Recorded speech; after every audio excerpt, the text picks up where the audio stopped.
Chapter 1046. On Monday morning, Fu Jun rushed to Jiangcheng. He, Yang Yi, and Lans Haokai were at Lans Haokai's private clubhouse. They were drinking tea and talking about the future development of Sahara Online Mall. Now Fu Jun was also a big name in the technology world that was closely watched by the media and the political business world. His every move also affected the nerves of many people. However, Fu Jun was better than Yang Yi. Yang Yi was a celebrity in the entertainment circle. There were paparazzi following him. If Yang Yi didn't deliberately shake them off, all of his whereabouts would probably be exposed.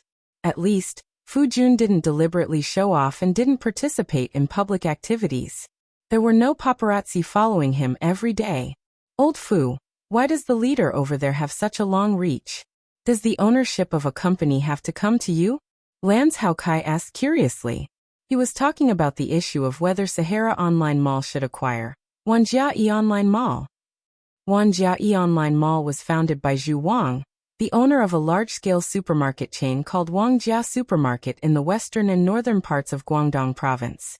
He had a good eye and saw the online shopping craze brought about by Sahara Online Mall. Moreover, Zhu Wang was a person with a little idea. He organized his supermarket suppliers, a group of small factories and workshops, and set up Wangjia Online Mall in a hurry. If Yang Yi paid attention at that time, he would have realized that Wangjia was actually following the route of Taobao. It was interesting to say that Sahara Online Mall was a bit like a large-scale, more rich online supermarket. This online mall set up by the supermarket boss was following the route of a shopping mall. It provided shops for other factories and small workshops to set up stalls. Logically speaking, such a model had the possibility of success. Moreover, when Wangjia Online Mall was set up, they followed Sahara Online Mall and advertised everywhere in the country. Therefore, it attracted Fu Jun's attention. It was a pity that Wangjia Online Mall's publicity was in a hurry, but the service was a mess. After all, it was an online mall set up by a group of outsiders. Moreover, Zhu Wang didn't really want to do this business. He was more interested in the industry. The online mall was just a small side business that he wanted to make a profit and throw it to the venture capital. Therefore, with the support of the local government, Wangjia Online Shopping Mall recruited many graduate programmers from Guangdong Province's universities and created an online shopping mall that lacked service. It also attracted a large number of small enterprises to join in, and many local people in Guangdong Province to buy it. However, unprofessional issues were quickly exposed. The web interface was unreasonable, the payment model was difficult, the logistics delivery was seriously lagging, the customer service was indifferent, and so on. A lot of negative news was exposed by the media at the end of last year. Many netizens even went to the Sahara Online Mall's product reviews to complain about Wan after they were cheated. Therefore, Fu Jun didn't take it to heart when he saw that eBay Online Shopping Mall didn't pose a threat to the Sahara Online Shopping Mall. It wasn't until a few days ago that it was mentioned again. It turned out that at the end of December, when it was time to pay wages and bonuses to the workers, some factories couldn't stand it any longer and blocked the entrance of Wangjia Online Shopping Mall and Wangjia Supermarket's headquarters. However, what stunned them was that big boss Zhu Wang, who had personally called them a week ago and promised that he would definitely solve the problem, had actually escaped abroad and disappeared without a trace. What disappeared with him was his family who had emigrated overseas, as well as the transaction fee and deposit of up to 1 billion. As Fu Jun sipped his tea, he told the story to Yang Yi and Lan Zhoukai. After all, he wasn't the person involved, so he could easily describe it. This incident before the new year caused a huge commotion in Guangdong Province. Many people ran to the province and the higher-ups to report it to the government. They wanted the government to give them an explanation. Anyway, this year, several bosses in Guangdong Province had a hard time. Fortunately, this incident was suppressed by the media and dealt with in a low-key manner. What are they going to do now? Lans Haokai asked. Auction off Zhu Wang's Wangjia Online Mall and his Wangjia Supermarket? If it's Wangjia Supermarket, the land under it is very particular. Lans Haokai was indeed in the real estate business. He immediately thought of the key point. Wangjia Supermarket is out of the question. Last month, the bank auction was just finished. The boss of Hailong Supermarket in eastern Guangdong province got 750 million yuan of liquid capital and bought all the debts of Wangjia Supermarket and Wangjia Supermarket. Fu Jun waved his hand and said with emotion, "Hey, why didn't you say so earlier?" Lan Caokai felt sorry. He was very interested in the real estate market in Guangdong province. Wangjia Supermarket could be said to be a good entry ticket. Fu Jun complained. How could he have time to know what happened in northwest Guangdong? What's more, it was not in the same industry as him. Fu Jun only knew that Wangjia Supermarket had been bought when someone talked to him about it a few days ago. Now what's the price of Wangjia?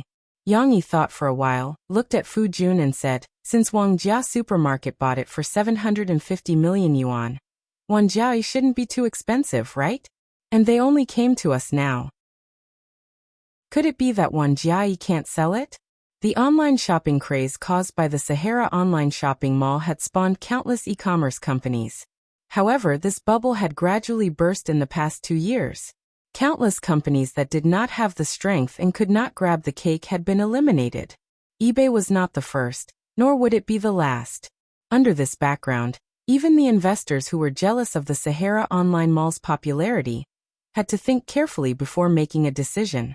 Actually, there are still people who want to take over Wangjia, but there are 2 main reasons why it has been delayed until now.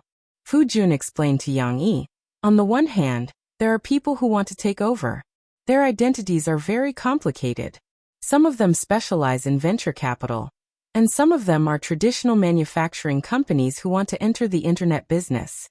They have one thing in common. They only want the brand and website of Wangjia. They don't want to bear the debt of up to 400 million yuan that has not been settled yet. This was the result of the debt that had been offset by part of the money from the Wangjia Supermarket auction. 400 million yuan? How can it be so much? Lan Caokai frowned and asked, the Wangjia you mentioned is not worth 100 million yuan, right? Yes, Wangjia is not worth 100 million yuan. Someone told me that the highest bidder wanted to take over Wangjia with 60 million yuan. Since Wangjia is only worth 60 million yuan, who wants to bear the debt of 400 million yuan? Fu Jun smiled bitterly and said, you may not know this, but Zhu Wang is really crazy. He asked many manufacturers to freeze the deposits in their accounts. He asked for an exorbitant amount, from 200,000 yuan to 1 million yuan. He also promised others that the more deposits they paid, the more promotion resources the website would give them. Obviously, at that time, Zhu Wang wanted to get a sum of money and leave. Wangjia was strongly supported by the government of northwest Guangdong. In the past 2 years, there were close to 1,000 manufacturers and small workshops from Guangdong that had opened stores on Wangjia. Moreover, Zhu Wang probably wanted to wait until there were 10,000 companies that joined and collected billions of deposits before he left. Unfortunately, Wangjia did not last that long. Therefore, when Zhu Wang left, he had no choice. The money that he took away, after deducting the assets of Wangjia Supermarket, probably did not make more than a few 100 million yuan. That's true. I don't think anyone would be so stupid to spend more than 400 million yuan for a 60 million yuan Wangjia. Lan Caokai shook his head. He felt that this business was not worth it. Yang Yi did not say anything yet. He looked at Fu Jun and waited for him to finish explaining the reason why Wangjia had dragged on until now. Secondly, Guangdong province still wants to support small and micro enterprises. They hope that these traditional businesses will not be affected by this incident and will not dare to use the internet. The government had discussed with them, and they also hope that Wangjia can continue to operate.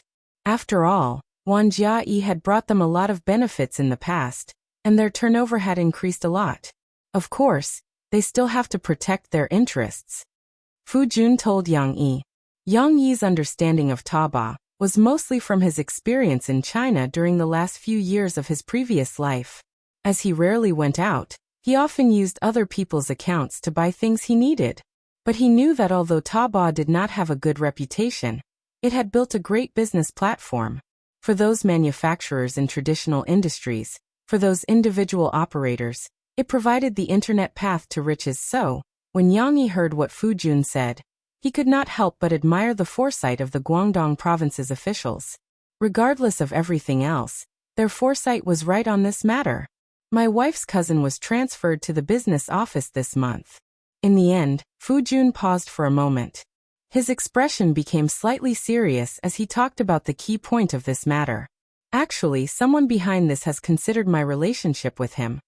Fu Jun's wife's cousin, who was the person behind Fu Jun, had a close relationship with a leader. Now, someone wanted to take over the business from Guangdong Province's leading online shopping company, Sahara Online Shopping Mall. So he was transferred to the business office. So now that Fu Jun knew about this matter, there was an additional complicated political factor in the consideration of whether to take over the business. They didn't let us take over the business for nothing. Wanjia will be ours as long as we bear the debt of 400 million yuan. Moreover, the deposit of 400 million yuan will continue to be in our account. Even if a business withdraws halfway, they will have to wait for 3 years before they can withdraw the deposit. Fu Jun stated the conditions given by the other party. In other words, Sahara Online Shopping Mall could take over Wanjia for free. But it's still a loss. One is 60 million yuan, and the other is 400 million yuan. Lans Haokai frowned, then turned to Yang Yi. Yang Yi, what do you think about this? Lans Haokai trusted Yang Yi's judgment more when it came to the internet. Chapter 1047. Lans Haokai and Fu Jun both looked at Yang Yi.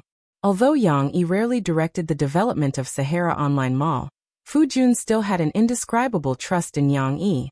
Yang Yi rubbed his chin and carefully considered his words. He then smiled and said, "Actually, the real value of Wanjia isn't the 60 million, but the 1,000 sellers who are willing to continue the business." Lans Haokai was a little surprised. Because Wanjia's philosophy is correct, I also think that their idea of turning their online mall into a large shopping mall, or rather, an online platform for small and medium-sized businesses is correct. Yang Yi explained. You can imagine a scene. In the future, whether it's selling shoes produced by their own small shoe factory, small vendors selling their own handicrafts, or fruit farmers who can't find a market, they can all establish their own small virtual stores on our platform. Then they can find customers all over the country, or even all over the world, who are interested in their products. The problem of piracy in this world had been solved. In other words, there was a way to solve the problem of fake and inferior products on Taobao. In this way, there would be fewer unscrupulous vendors who wanted to hitch a ride, but Yang Yi felt that it would also give rise to more creative individual businesses. This model of Taobao was very promising. Therefore, before Yang Yi finished speaking, Fu Jun and Lans Haokai, who had good foresight, immediately connected with Yang Yi's brain circuit. I understand. With such a platform, whether it's an individual or a large business, their opportunities will be endless. As long as their products are attractive enough, our platform can help them solve the distance problem.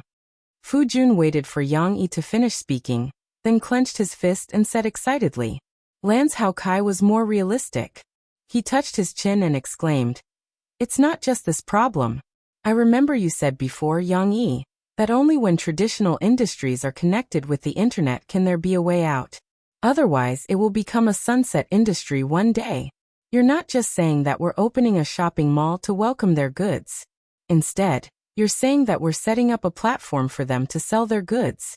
In this way, the cost of their learning will be greatly reduced." But there's something I don't understand. Lans Haokai frowned slightly and said, Zhu Wang also wanted to create such a platform in the beginning. Why didn't he manage it well? Why did he choose to abscond with the funds?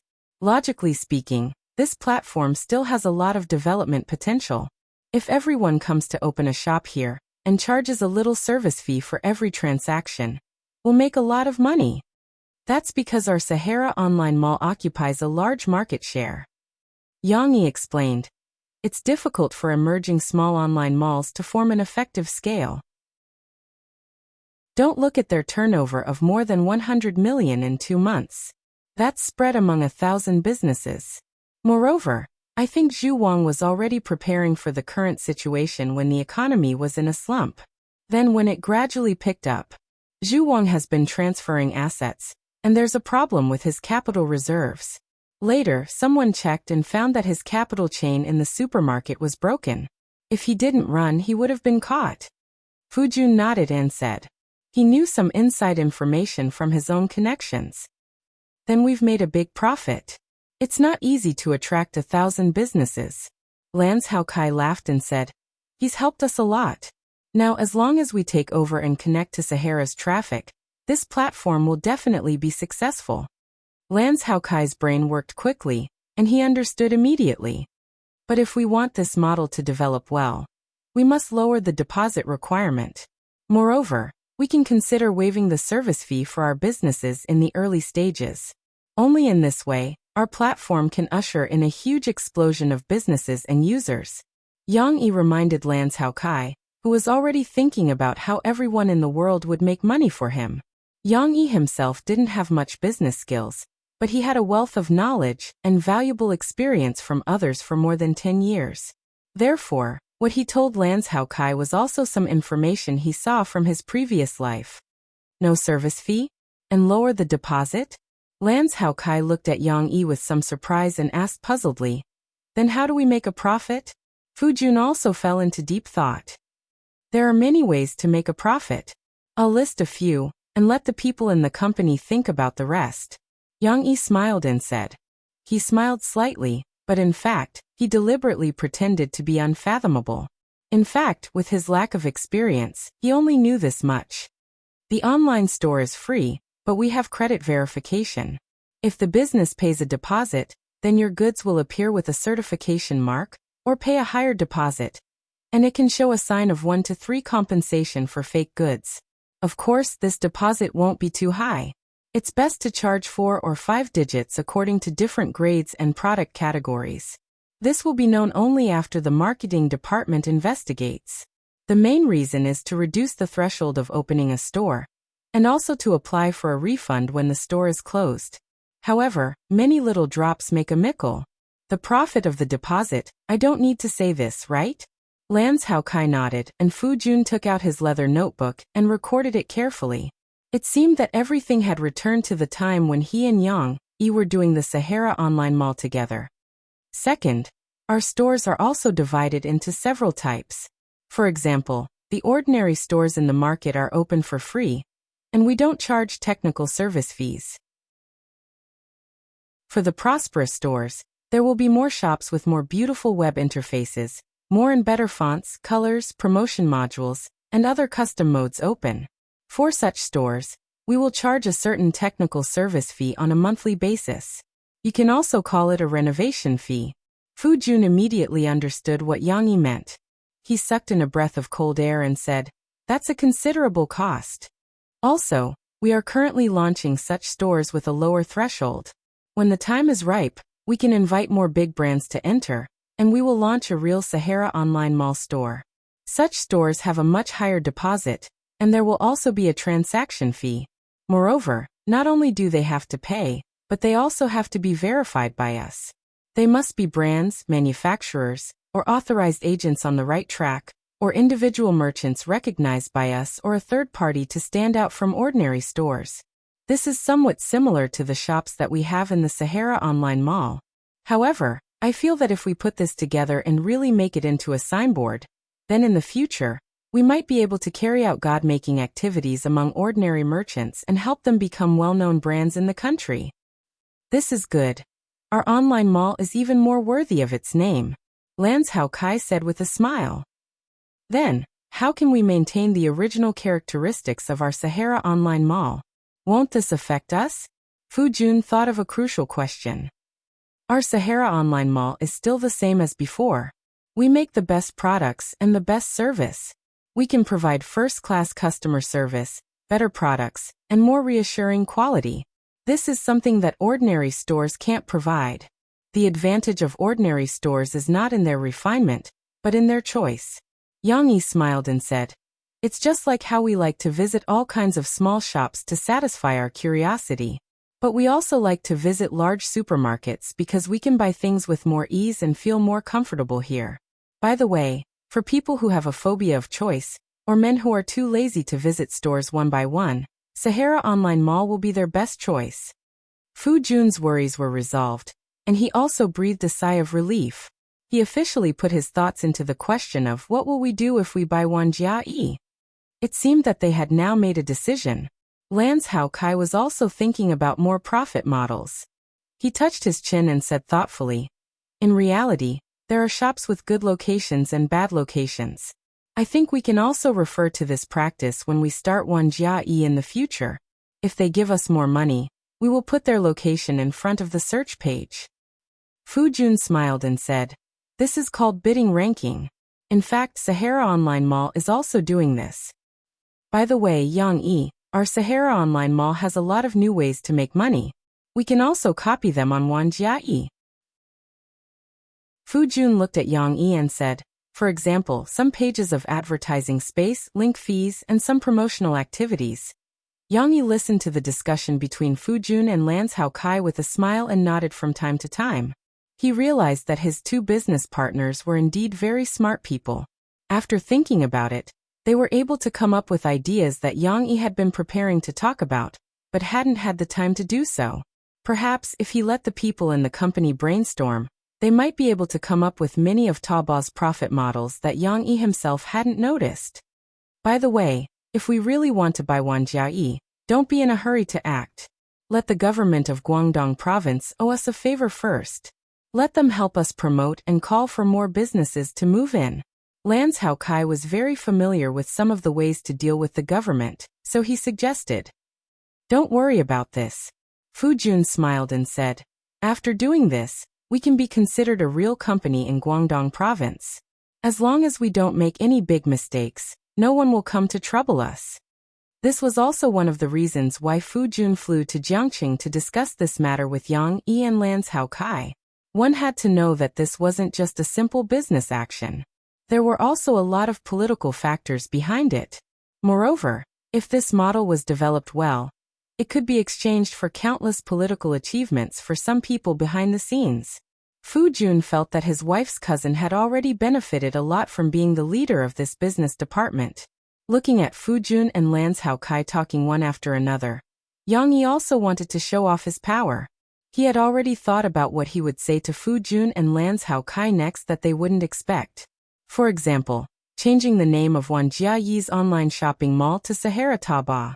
This name not only crowned with the name of the Sahara, but also the meaning of treasure hunting in the desert where countless treasures were buried.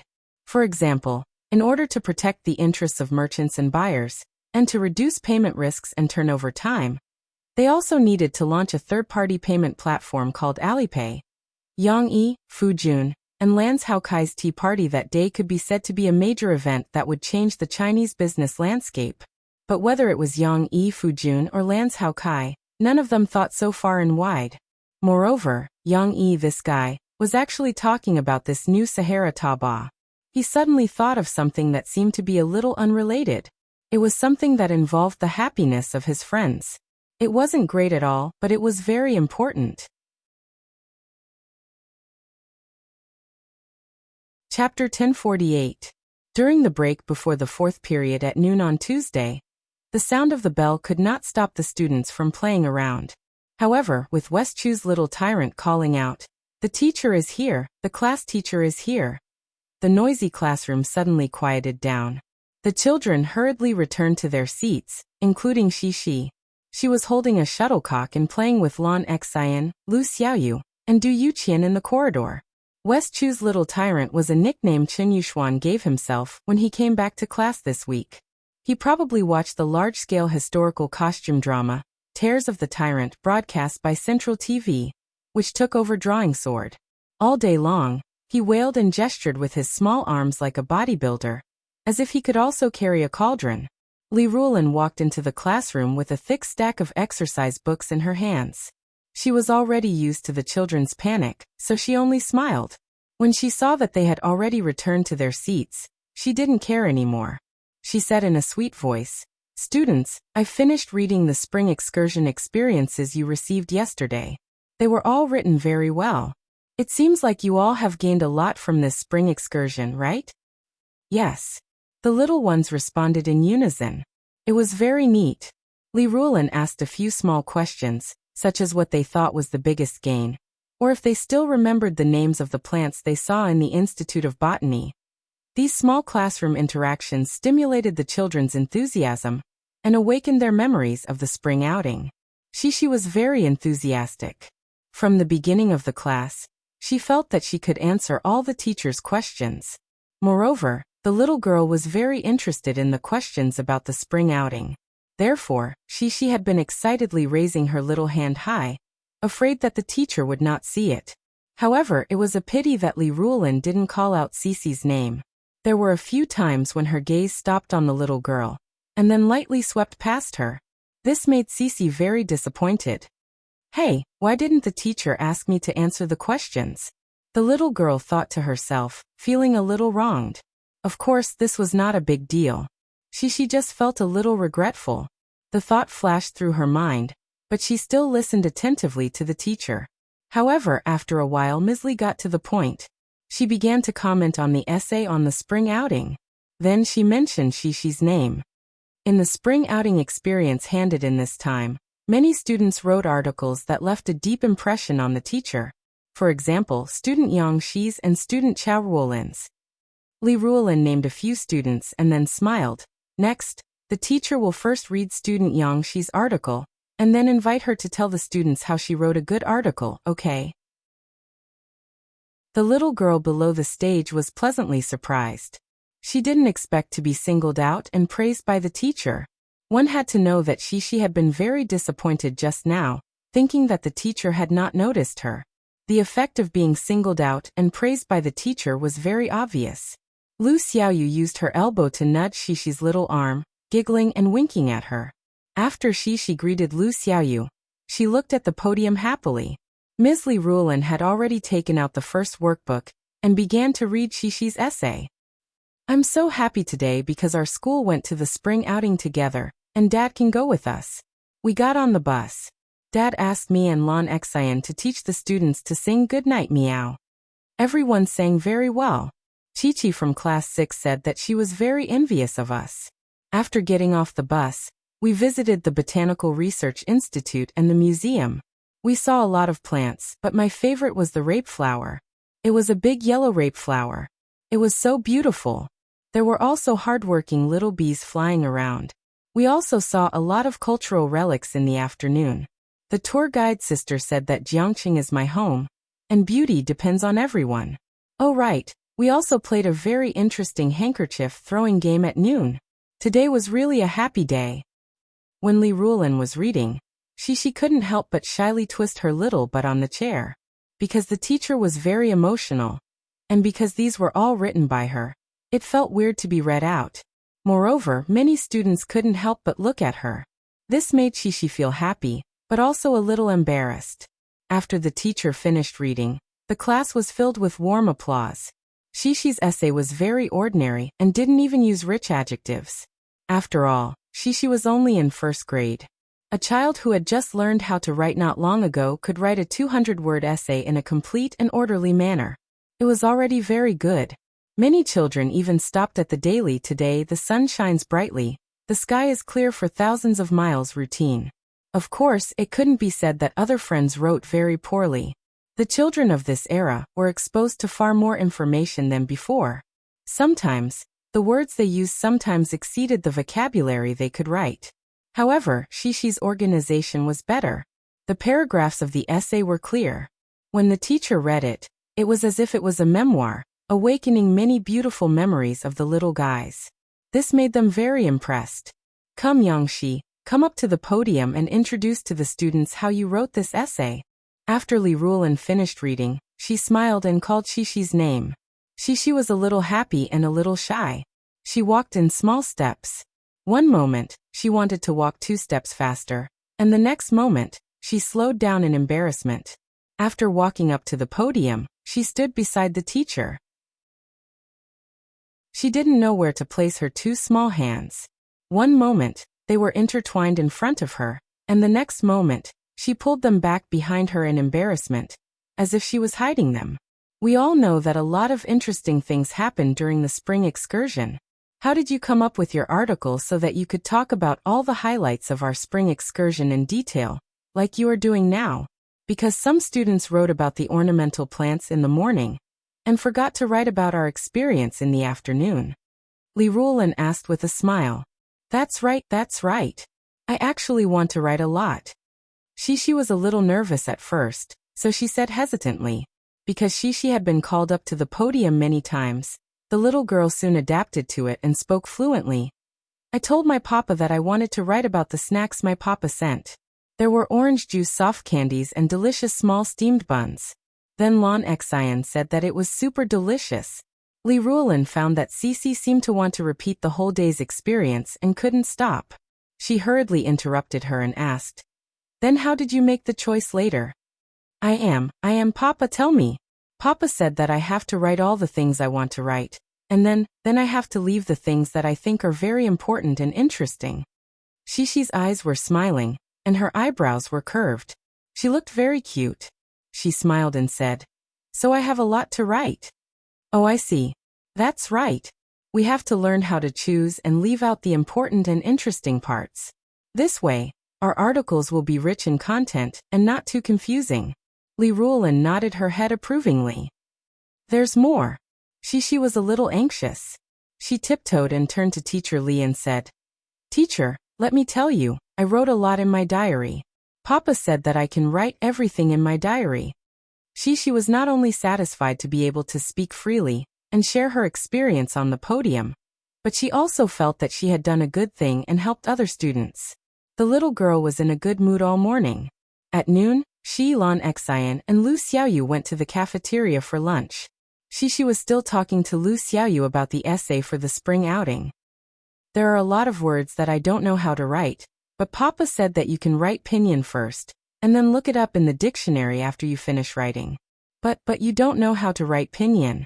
How can you write pinyin?" Lu Xiaoyu discussed enthusiastically. "Yes, I don't know. I just write according to what we read, but sometimes it's not right. If I can't find it, I will ask Papa. Papa knows everything," the little girl said proudly. "I don't want to look it up. It's so troublesome. I write pinyin on it for the teacher to see." Lon Xian sat down beside Shishi with a small plate and said,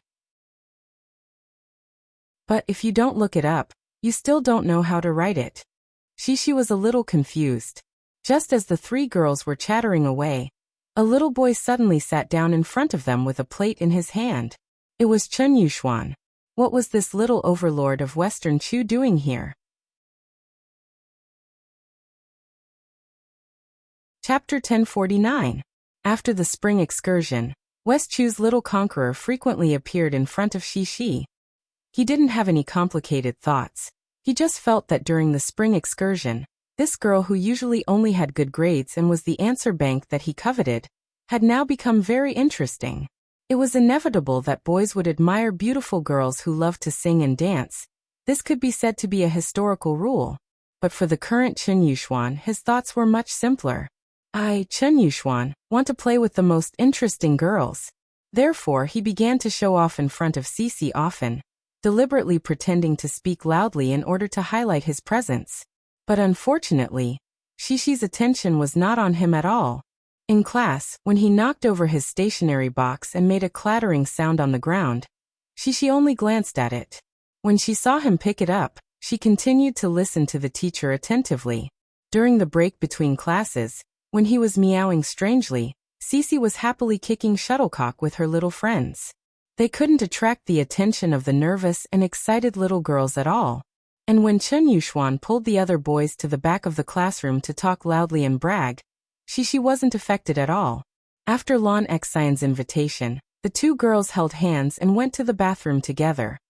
Now Chen Yuxuan suddenly sat in front of Shishi, Lon Xian and Lu Xiaoyu. Before the girls could react, he slyly smiled and took out 2 small cucumbers that were wrapped together in a plastic bag from his trouser pocket. In fact, they were small and exquisite, green and shiny cucumbers. But in Jiangcheng and some cities in Jiangnan, they were called small cucumbers. "Shishi, I'll show you, these are small cucumbers." Chen Yuxuan opened the plastic bag and pulled out a small cucumber. Because it had been washed clean, the skin looked a little moist. He proudly showed it to Shishi and the other two girls, as if he was presenting a treasure. Lan Xian just glanced at it and said in a loud voice, "I recognize this small green melon. Shishi's papa is very good at cooking." He cut the small green melon into pieces, and then put vinegar and sugar in it. Anyway, the small green melon is sweet and sour. It's super delicious. Xian, my papa said that it's called cucumber salad. Shishi kindly told her friend. Yes, it's called cucumber salad. Lan Xian scratched her head and giggled with Shishi. But I think I've eaten it before. I've eaten it with my parents in a restaurant. It's called cucumber slices. Lu Xiaoyu said weakly. It's not food. It's not food. Chen Yuxuan saw that the topic was deviating, so he quickly raised his voice and shouted, "I'll show you." It was okay to watch a performance. The three girls stopped their chattering and stared at Chen Yuxuan in unison. Chen Yuxuan wasn't as nervous as the other boys, and he wasn't as embarrassed as he was when he couldn't sing a song on the bus. This time he really came prepared. Watch carefully, the little boy said confidently. They saw him put the small cucumber on the plate, and then used his spoon as a knife to cut off the two ends of the small cucumber. The cut ends were not wasted, and he directly stuffed them into his mouth. Then Chen Yuxuan, who was chewing the small cucumber, picked up a chopstick, starting from the cut ends, and poked the middle of the small cucumber. Because the small cucumber was not long, and the middle of the cucumber was soft, he quickly poked a hole with the chopstick. Wow! Lu Xiaoyu could not help but exclaim. Actually, it was nothing much. It was just that the little green gourd looked a little miserable after being tormented by him. Of course, the girls were still watching with rapt attention. Chen Yuxuan was making such a big fuss, so Shishi and the others were also very curious about what kind of tricks Chen Yuxuan was going to play. After a while, Chen Yuxuan dredged the deep and long hole in the middle of the small cucumber that he had just poked with the chopstick. Then he put down the chopsticks, held the small cucumber alone, and proudly showed it to Shishi and the others. Look. Then Shishi and the others saw Chen Yuxuan bring over the bowl of meat soup that he had just served. Originally, this was for everyone to drink after dinner, but Chen Yuxuan wanted to drink it now. He held the small cucumber, like a straw, and inserted it into the soup. Then he put the upper part of the cucumber in his mouth and slurped it. Whoa. While drinking the soup, he proudly pointed at his small cucumber, and his mouth made unclear sounds, as if he wanted Shishi and the others to see. Oh, the three girls, Shishi, Lu Xiaoyu, and Lan Xian, never thought that this small cucumber would be used like this. They looked at Chen Yuxuan in surprise, and their three pairs of beautiful eyes were wide open. It was really amazing. After all, this was the first time they had seen someone use such a thick cucumber as a straw. But then Chen Yuxuan became mischievous. Instead of drinking the soup properly, he even puffed up his mouth and began to blow bubbles. The soup splattered everywhere. The one who was most likely to suffer was Shishi, who was sitting in front of him. Shishi reacted very quickly. She hurriedly carried her plate with a lunchbox of hot food on it, and moved it to the other side of Lan Xian, so that she wouldn't be contaminated. Hey, Chen Yuxuan, don't be like this. Shishi pouted and said angrily, I really don't like this. It's very dirty. Seeing this, Lu Xiaoyu hurriedly carried her plate, and moved to Shishi's side. Yes, I also think it's very unhygienic. Lan Xian didn't move. She felt that since Chen Yuxuan wasn't sitting in front of her, she was too lazy to move. But she also loudly supported Shishi. Chen Yuxuan was reprimanded, but he was thick-skinned. After scratching his head, he didn't take it to heart. He picked up his plate and prepared to sit back down. But this action was rejected by the girls.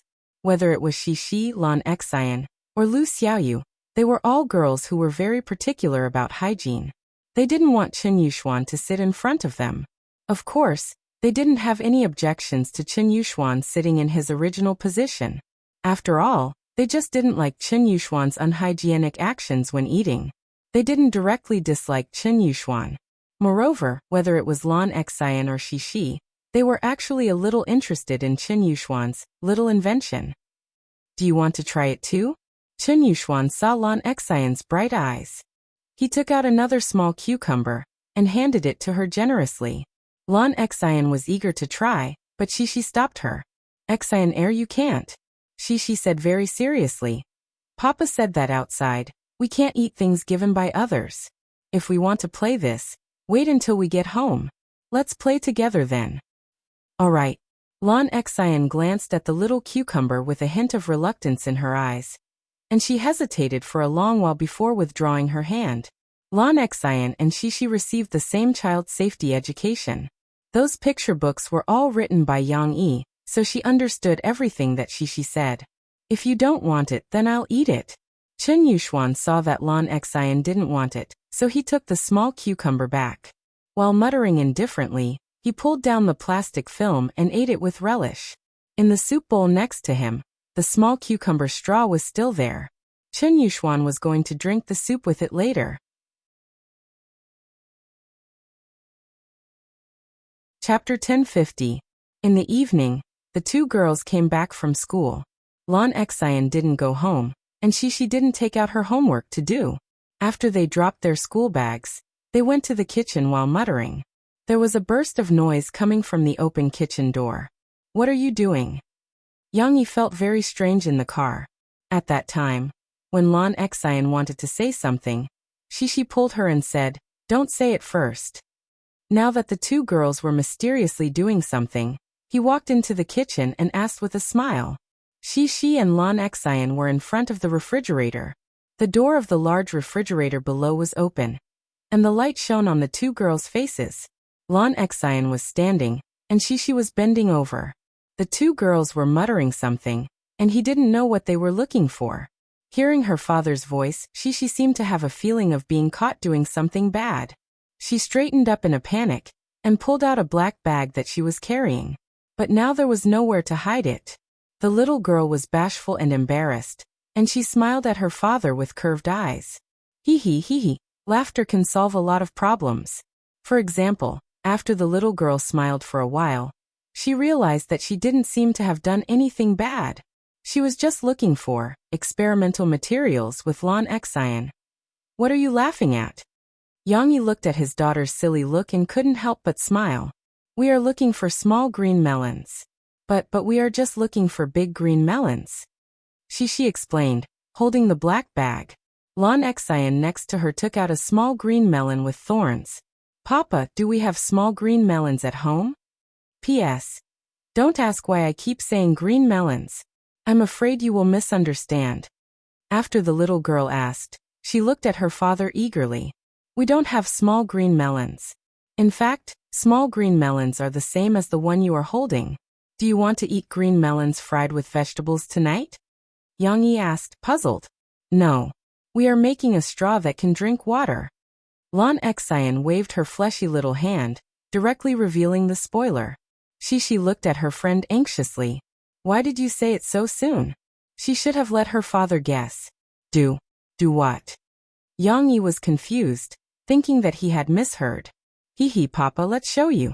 She said excitedly. She and Lan Xian put the cucumber on the table. However, with their height, although they could reach the table, it was more difficult to operate it. Therefore, she brought two small stools for them to stand on. Yang Yi stood behind them. He wanted to see what the two girls were going to do, but he also wanted to take care of their safety. After all, the stool was not stable. She, why are you still using a spoon? It's much easier to cut it with a knife. But a knife is terrible. Papa said that I can't use a knife by myself. Yang Yi listened to their chatter and helped with a smile. What do you want to do with a knife? Come, let me help you cut it. The kitchen was quite lively, but it didn't take long for it to be about to explode. There was a short silence. She and Lan Xian were looking at Yang Yi expectantly, waiting for his praise.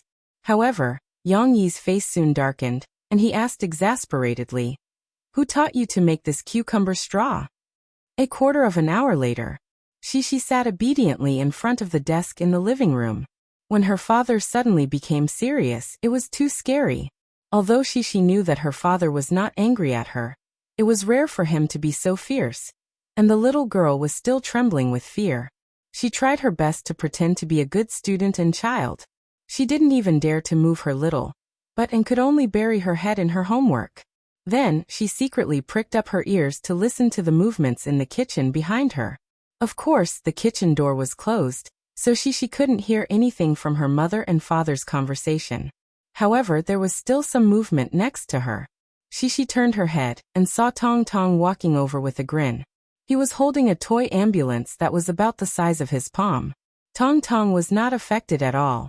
He just realized that his mother wasn't around, and Xiao Guai and Bao Bao had run off to play somewhere, so he came over to play with his sister. She was a little nervous. She raised a finger and shrunk her little head to signal Tong Tong to be quiet. Then she lowered her voice and muttered, "Don't talk. Papa is angry." Tong Tong held his toy with his right hand and placed his left hand on his sister's leg. He looked at his sister with a puzzled expression for a while. Although he didn't quite understand what his sister meant, he could feel that his sister didn't seem to want to play with him. He had no choice but to sit down on the ground next to her and play with his toy. No matter what, he felt very safe with his sister's back. In the kitchen, Murphy didn't know whether to laugh or cry as she tried to persuade Yang Yi, who was angrily preparing to pull out a kitchen knife to reason with that little brat. Okay, calm down. Children don't think so much. It's just cucumbers." In their eyes, cucumbers are no different from pumpkins and watermelons. Murphy said softly, "Children should be taught a lesson. Listen to what Shishi and Xian Er said to me. He even brought 2 small cucumbers and wanted Shishi to try them. How can I not be angry?" Yang Yi said angrily as he huffed through his nose. He even rolled up his sleeves. "Also, I'm telling you, this Chen Yuxuan, I already noticed him during the spring outing." Yang Yi continued to complain to Murphy. "When he saw that our daughter was pretty, he kept coming to our side. Let me use a perhaps inappropriate analogy. He was like a little peacock, swaying in front of me with its tail open. At that time, I wanted to take him out and beat him up." Murphy looked at Yang Yi's gnashing teeth and couldn't help but find it funny. She reached out to pull Yang Yi's hand and gently stroked Yang Yi's chest. She said softly, "Okay, don't always fight and kill. Don't think of things in a complicated way. They're all 6 or 7-year-old children. How can it be so complicated? And you said it yourself, this child is usually quite naughty, so these are all very normal. I can't control others, but he's not allowed to do this to Shishi." Yang Yi gradually calmed down after being comforted by Murphy.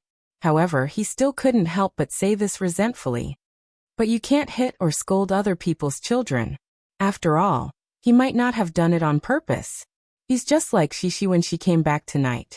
He learned something new and wanted to show it in front of his classmates." Murphy slowly persuaded Yang Yi. "We shouldn't make a fuss about it. Look, you scared Shishi and Xian Er tonight. Just now, when Xian Er went back, she even asked me if she couldn't eat at our house today because Papa Yang was angry today." When Yang Yi heard this, the image of a fat girl in a dilemma appeared in his mind. He couldn't help but smile. Murphy was able to calm Yang Yi down when he was in a state of rage. She knew Yang Yi too well. When she saw Yang Yi calm down, she said with a smile, "Of course, we can't let this kind of thing happen. If we don't take it seriously, I'm afraid she won't know how to deal with it if she really encounters a problem in the future. If she really encounters a problem, then I..." Yang Yi glanced at the kitchen knives next to him. "These knives seem too short." "Hey, are you stupid? Don't say such angry words. We don't want anything bad to happen to Shishi." Murphy said angrily, "What I mean is, we have to take precautions. You have to think about how to tactfully tell Shishi about this matter. If there are bad people who have bad intentions in the future, how should she deal with it? You have so many ideas. I believe you can handle it properly." Yang Yi was a little disappointed that he couldn't really sharpen his knives. However, he was a rational person now. He could understand the reason that Murphy said. He was indeed a little impulsive just now. "Okay, let me think about it." Yang Yi smiled and reached out to hug Murphy. He said softly, "Thank you." Murphy also hugged Yang Yi with relief. A lot of words were said without saying. Chapter 1051. Her mother came out of the kitchen, and not long after, the tempting aroma of ginger and onion oil floated out of the kitchen. Cece knew that her father had already started preparing dinner in the kitchen. Is Papa still angry? The little girl thought anxiously. However, it seemed that her mother didn't want to tell her about the progress of persuasion. She just walked out with a smile, which gave Shishi a positive signal. After the little girl finished her homework, she didn't know what to do. Should she put down her pen and play with her brother while waiting for dinner? Or should she continue to sit at the desk and study hard like a good student? Shishi knew that her father liked her to be obedient. She couldn't be too naughty. Fortunately, Murphy seemed to see Shishi's dilemma. She came over and asked Shishi if she had finished her homework. Then she said with a smile, "Since you've finished your homework, get up and have a rest. By the way, your papa asked you to go to the kitchen after finishing your homework. Don't be afraid. Your papa won't be angry with you." Murphy comforted the little girl who was a little hesitant. The half-closed kitchen door was gently pushed open. Shishi's delicate little face carefully appeared behind the door. She stuck her head out, blinked her big eyes, and looked at her father who was busy. She had to see if her father was still as angry as before. What caught Shishi's eyes was her father's kind and gentle smile. Shishi couldn't help but be surprised. It turned out that she was discovered by her father as soon as she opened the door. "Shishi, you're here?" Yang Yi laughed heartily, waved to her and said, "Come here and try the slow-roasted pork made by your father. Let's see if it tastes good." Yang Yi had been working on this slow-roasted pork this afternoon. One had to know that this was not a barbecue, but a roasting. He had applied a lot of ingredients, as well as a sweet and sour sauce made from fruits and vegetables. The pork was wrapped in foil, and then sent into the oven to roast. The process was very complicated. Although it was troublesome, the Western-style barbecue tasted good. Moreover, cutting the barbecue was also a pleasure, as long as no salt was sprinkled. Yang Yi cut the caramel-colored barbecue, and the soft, tender, and juicy pork inside was turned over with steaming hot air. "Wow, it smells so good."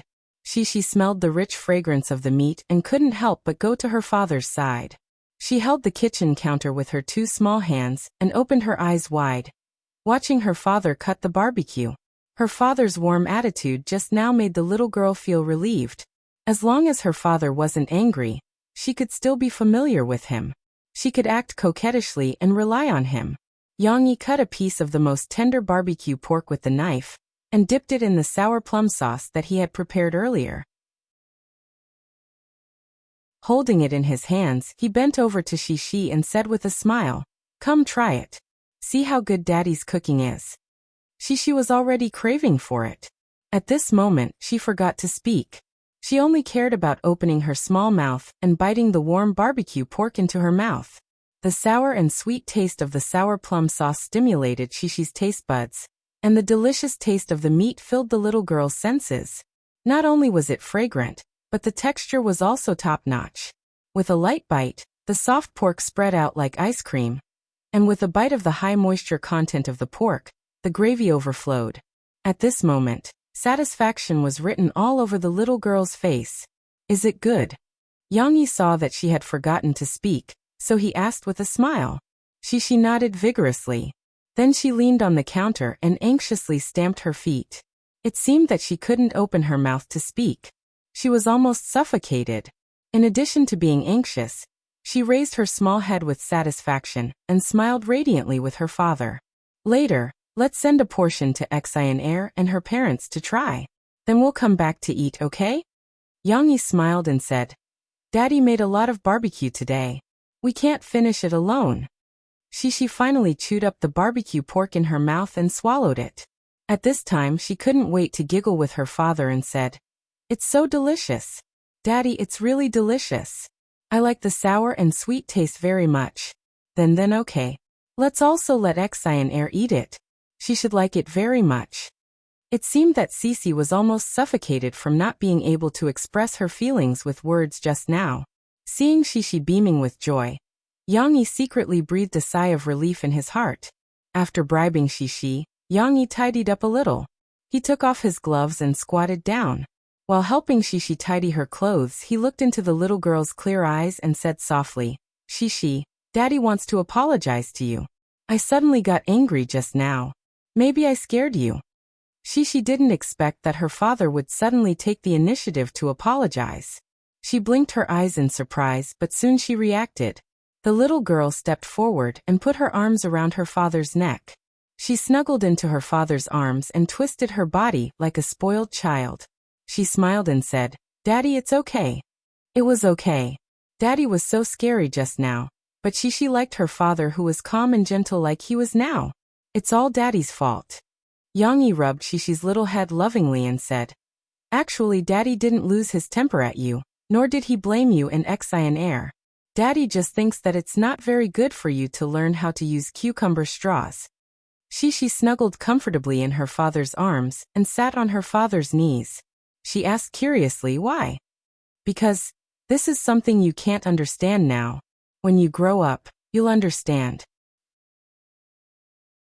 Yang Yi smiled and said, "What I want to tell you now is, if you meet someone who talks to you about cucumbers in the future, especially boys or uncles, anyway, other than your parents, what should you do if they talk to you about cucumbers and cucumbers?" "What should I do?" Shishi asked confusedly. "Just like what Daddy told you before. If someone wants to take you somewhere else to play, you should tell Daddy first." Yang Yi said gently, "If you are in a similar situation now, and someone wants to invite you to eat or watch something, you should also say to him, 'I'm sorry, I have to ask for my father's permission first.'" Cece understood. She giggled and said, "I know. Papa is worried that they are bad people. But Chen Yuxuan is not a bad person. He just doesn't like to study. Teacher Li said he is too naughty. Whether they are people we know or not, we have to be careful. After all, we don't know if there are bad people among the people we know," Yang Yi said. "Okay." Shishi grabbed her father's big hand and played with it in front of her. "There's more." Yang Yi held back his laughter and said seriously, "In the future, if you meet someone who talks about cucumbers to you, just tell him that I am not interested in them because my daddy's cooking is the best. He is best at cutting cucumbers, chopping cucumbers, smashing cucumbers, and pickling cucumbers. Well, remember these four, you must tell him." Shishi's eyes lit up and said happily, "Hey Daddy, let me tell you, Air said that before Chen Yuxuan's performance, she said that Daddy will cut the cucumbers into pieces and pickle them with sugar and vinegar. It is super delicious." Yang Yi was stunned for a moment before he laughed. "Is that so? Air did a good job. Cut her a piece of roast pork to eat tonight." Ehe. The little girl didn't know why, but she also laughed with her father.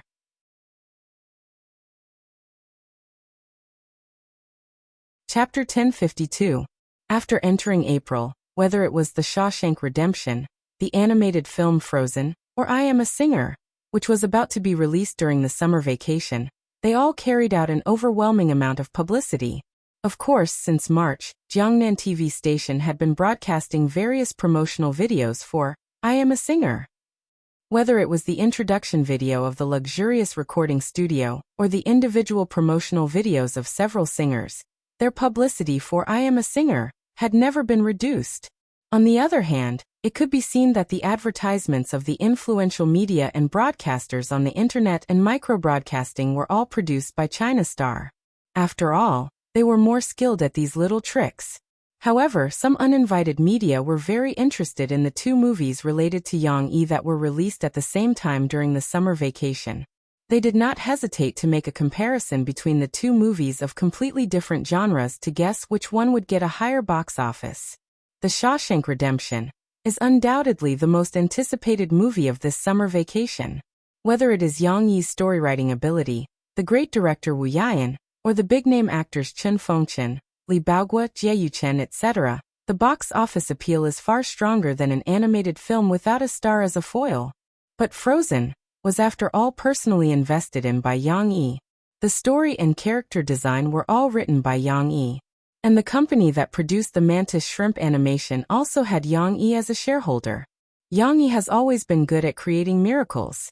The animated film that he personally supervised may also be endowed with a certain amount of magic. The box office is very unpredictable. Of course, these public opinions could not affect the publicity of the two movies that were not of the same genre at all. Most of the people who paid attention to the two movies were from two different groups. unless they came purely for Yang Yi's name. After entering April, Murphy also had 2 concerts scheduled for him. The first concert in April was in Shanghai, which was their familiar home ground. The second concert was in Chengdu, which was Murphy's first concert in Chengdu, although Yang Yi had held a signing event here before. Murphy's concert in Chengdu was scheduled for the end of April. However, the fans' enthusiasm was hard to resist. Every time a limited number of concert tickets were sold out in less than 30 seconds. This speed even surpassed the record of the concert tickets sold in Shanghai. Moreover, according to the technical statistics, most of the fans who bought tickets came from the central and western regions. It seemed that there were also quite a large number of fans from non-coastal regions. The next day after the concert in Shanghai, Yang Yi brought Xixi and Tong Tong back to Jiangxing in a hurry. Xixi couldn't wait any longer. She was worried that she would miss the blooming of her radish flower. Speaking of Xixi's radish flowers, they were a little ill-fated. She had encountered many disasters in the process of planting these radish heads. It could be seen from Xixi's planting diary, March 10th. It's not good. When I went to observe it, I found that one of the radish heads had rotted. I quickly went to find my father. My father said not to worry and that we should treat it. Then we put it on the chopping board. My father used a knife to cut off the rotten part. Then we took a small plate and filled it with water for it to live in. My father also poured salt water on it, saying that it needed to be disinfected. Oh yes, my father also cut off the yellow leaves. I was so sad to see it sick. You have to get better soon. Of course, these were only the diary entries about the radish head's planting. March 14th. The sick radish head finally got better and grew new leaves. My father said that it was because I changed the water for it every day. I'm so happy. March 15th. My father said that the other radish heads were going to get sick too. We need to find another place for them to live. My father taught me to take them out of the soil. I used a toothbrush to bathe them. Then they lived with the sick radish head. Don't get sick. I'm so worried. March 21st. My father said that the radish head has sprouted and can be planted in the soil. March 25th. Something super scary happened. I saw a few little bugs eating the radish head's leaves. I was so angry, but I'm very afraid of the bugs. I asked my father to help me catch the bugs. My father said that you can think of a way yourself. Then I thought, and I thought of using a fan to fan them away. I thought of the Bull Demon King's iron fan and Princess's fan, which could fan them far away. Hee hee, am I very smart? March 26th. Finally, there are no more bugs. I've seen it many times today. There can't be any more bugs eating my radish head. March 29th. Today, I cried because Little Gray was too bad. It broke one of my radish leaves. I asked my father to take a look. My father said that it was very difficult to live. I was so sad that I cried. Later, my father and I buried it under the tree because it would provide nutrients to the tree. The brackets were added by Yang Yi later. Or maybe she didn't know how to write it, and left it blank. Later, she asked Yang Yi and he taught her how to fill it in. April 1st. My father told me a piece of good news. My radish head is going to bloom. Not all of them are going to bloom. Only one is going to bloom, but I'm also very happy. Yes, after experiencing rotting, insect bites, cat steps, and other disasters, a radish head was finally going to bloom. This was something that even Yang Yi felt was a little magical. He thought that radish heads could only bloom radish tassels. He didn't expect one of them to bloom many small flower buds. Perhaps this radish head kept more of the radish's tissue? When Yang Yi cut it, he left more than half of its tissue, because it had some bug eyes. The complicated reason behind this was unknown. In any case, the little girl had only come to Shanghai with her father for a day, but she was a little anxious. She was worried that her radish flowers wouldn't bloom because they were not taken care of and watered for a short day. Therefore, when she woke up early in the morning, she urged her father to hurry home. Murphy still had to attend the follow-up activities, such as the company's arranged meet and greet for lucky fans, and giving them autographed records and blessings. Yang Yi brought the 2 children home first. When they reached home and got out of the car, Xixi hurried to the place where she planted the radish heads. Soon the little girl cried out in surprise, Papa, come and see. It's really blooming. It's so beautiful. Yang Yi hugged Tong Tong with his left hand and was about to take out the luggage in the trunk with his right hand. He looked back and saw the little girl with bright eyes and white teeth under the bright sunlight. Her happy smile was like a blooming flower. Sister. Tong Tong also saw his sister smiling at him. He thought that his sister was calling him, so he grinned happily and patted his father's arm with his chubby little hand. He struggled to get down and go to his sister. Yang Yi saw that Tong Tong was also excited, so he smiled and threw the luggage back into the trunk. He carried Tong Tong and walked to Xixi.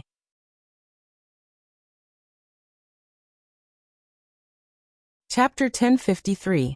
The flowers that the radish bloomed were not astonishingly beautiful because they were not like peonies, which had strong colors and a spectacular appearance. On the contrary, not only were they not spectacular, but they were also not strong. They were a little like a sky full of stars. They were all cream-colored and even had a very light yellow color. Moreover, the flower buds were very petite, and only when they were clustered together did they show a little sense of existence. However, to Xixi, the flowers that bloomed were more pleasing to her than the peonies, or rather, the yellow flowers that bloomed from the cabbage that she had seen before. She could not bear to part with them. This was because they did not come easily. When Yang Yi brought Tong Tong over to admire the flowers with her, the little girl was worried that her little brother would be as naughty as Little Gray. She carefully reached out to pull Tong Tong, who was standing on the ground, and persuaded him. Little brother, you can't touch these flowers. You can only look at them from afar. Tong Tong looked up at his sister in confusion, then turned his body sideways to look at the flowers. To the little guy, all of this did not seem to be anything special. What was his sister talking about? When Yang Yi heard this, he smiled but did not stop her. Instead, he pondered for a while and asked, Xixi, Daddy will test you with a question. Let's see if you can answer it, okay? What question? Xixi turned her head curiously. How many petals does a radish flower have? How many petals? Xixi was stumped by this question. She was quite flexible. She didn't know, so she chose to investigate on the spot. I'll count them. However, when she saw the large cluster of radish flowers, the little girl was troubled. There are so many. 1, 2, 3, 4. Tong Tong looked at his sister and blinked his big eyes. The little guy had learned quite a few numbers when Murphy took him for a stroll on the small slope of Pavilion Hill behind the Villa District. She would hold his hand as they climbed the stairs, and she would teach him to count the steps bit by bit. Xixi really did start counting them one by one. However, after a while, she became dizzy. She was dazzled by the flowers. After counting for a while, she forgot which ones she had counted. There are too many. The little girl muttered anxiously. Yang Yi looked at Xixi in amusement. After counting for a while, he said to her, You counted wrong. You have to look at the bottom. Only this small piece is a flower. This big cluster of flowers gathered together. Daddy, why didn't you say so earlier? Xixi realized that her train of thought just now was all wrong, but she had counted so many numbers for nothing. She shook her little but unwillingly and started to complain about her father. The little girl was very smart now. She could even discover her father's bad taste. However, after complaining, Xixi continued to count with interest. Let me look again. 1, 2, 3, 4. But it seems that there are more than 4. In order to identify it clearly, she curiously moved closer and reached out to touch the flower. Only then did she happily turn her head to report to her father. No, it's still 4 petals because I was wrong. I thought this was 5 petals, but it's not. There is a flower beside it, and I mistook the petals of this flower for this flower. The little girl blabbered on about her discovery. Then she happily smiled at her father and waited for his praise. However, Tong Tong pulled his sister's hand and said, 1, 1. 1 what? Xixi was puzzled. Tong Tong looked up with a serious expression. He used his empty right hand to gesture in the air. It was as if he was pressing down. With a clear rhythm he muttered, 1, 2, 3, 4, 5. 5. It was as if he was complaining that his sister did not recite the number 5. He looked at his sister and repeated the number 5 loudly. Perhaps because of their age difference, Xixi understood her brother's meaning. She giggled and said, "No, little brother, there is no 5. I was counting the petals of the flower with Papa. You were reciting the jingle. Mom recited it for you. I'll recite it for you too." The little girl excitedly raised her voice and recited, 1, 2, 3, 4, 5. If you can't hit the tiger, you can hit the squirrel. When Tong Tong heard his sister recite the jingle, it was as if he had found a soulmate. He beamed with joy and clapped his hands. Then he said in an inarticulate voice, "Bite the pine. It's the squirrel." Shishi tried hard to correct him. Shishi's radish blooming was a big deal. Not only did the little girl admire and record it, but she also could not help but announce it to the world. At noon, after Shishi finished her lunch, before going to bed, she used WeChat to call her mother, grandpa, little aunt and her grandfather who was far away in America. She told them that the radish she planted had bloomed. "The radish has bloomed. Then your radish can't be eaten. It's too old." On the other side of the camera, Emohenian's face was dark. He probably did not understand how the front camera of the phone could be aimed at his face. However, this did not prevent him from instructing Shishi. "Ask Yang-yi, your father, to plant the seeds that have bloomed. In a few months, there will be radishes to eat. Seeds eat radishes, okay?" The little girl listened obediently. She held the phone and nodded seriously. Forget it, forget it. You may not remember if I tell you. Give the phone to your father. I'll talk to him." Emohenian clearly underestimated his granddaughter's memory. However, Shishi still obediently ran back and handed the phone to her father.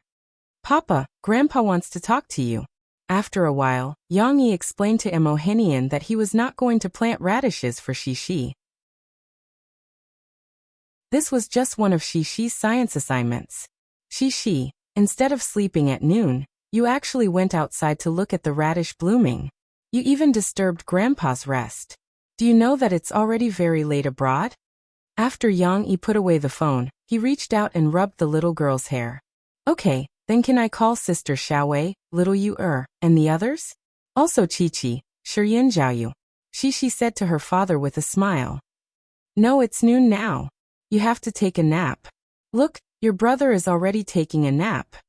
Yang-yi simply picked up the little girl and walked upstairs.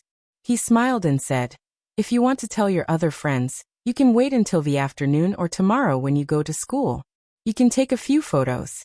Daddy will help you develop them and show them to them." Okay. Shishi was a little disappointed. However, she suddenly felt that her father's suggestion was not bad, so she happily agreed. In the afternoon, when Yang-yi was talking to Murphy on the phone, Shishi ran over and said that she wanted to go to Lon Xian's house to play. "Okay, then be careful." Yang-yi agreed. Usually, the two little girls would run around by themselves, so the villa area was quite safe. However, what Yang-yi didn't expect was that not long after, before he finished his phone call, he saw Steamed Bun, who had been lying peacefully in the living room, wagging his tail and running out. "Ihi. Shishi, where are your radish blooms?" Lon Xian's loud voice could be heard from afar.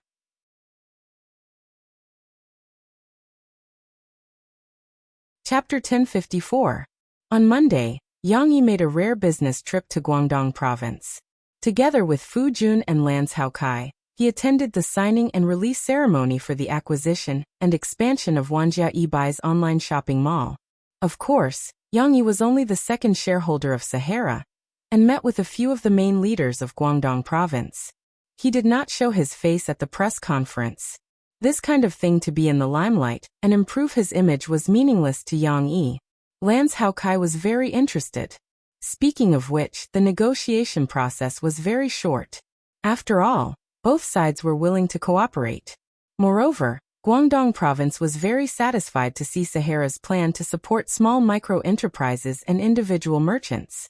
They were also willing to make a big concession. After some discussion, they also gave Sahara's online shopping mall a lot of favorable conditions. For example, at the junction of Buddha City and Yongqing City, they gave the Sahara Group a piece of land of about 2,000 acres by the mountains and rivers for them to build their future headquarters. Although this piece of land was not immediately handed over to Sahara Group, and Sahara also expected to wait a year or two for itself to go public before starting to plan for the headquarters. How could Sahara not accept the benefits directly determined in the contract? In addition, according to Yang Yi's instructions, Fujun set up the Sahara Taobao Shopping Mall project team and reached an agreement with Guangdong Province. In the future, Guangdong Province would fully support Sahara and give a certain amount of tax relief to small merchants who opened online stores in Sahara. This could be said to have established a golden brand for Sahara, enough to attract many people to join. However, the entire negotiation process was not smooth sailing. Fujun and the Guangdong provincial government had different opinions on the employee arrangement of the original Wanjiao Yibai's online shopping mall. The Guangdong provincial government still hoped that they would properly settle the more than 2,000 laid-off employees. It would be best if all of them were incorporated under their banner. After all, from the government's point of view, if you bought a company, you could not buy an empty shell and then leave more than 2,000 people behind to give the government a headache, right? However, for a technology company, layoffs and staff reduction were very familiar. In order to maintain rapid development, they needed a cruel mechanism of survival of the fittest. Moreover, the group of employees recruited by Zhu Wang, who had just graduated from university, did not meet Sahara's requirements in terms of ability. After all, most of the outstanding computer talents in Guangdong Province had flowed into the Sahara or other top technology companies when they had just graduated. How many outstanding talents could a small and inconspicuous Wanjiai recruit?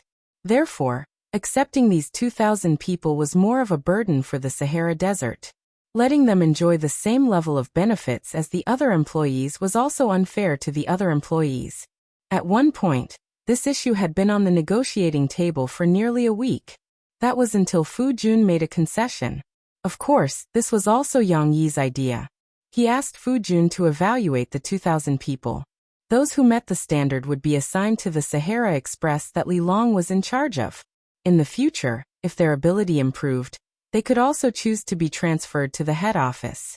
As for the rest who did not meet the standards, Yang Yi also asked Fu Jun to take them in. He was going to set up a public welfare organization under the Sahara Taobao Mall. He had other uses for these people. On Monday and Tuesday, there was a continuous drizzle in Jiangcheng.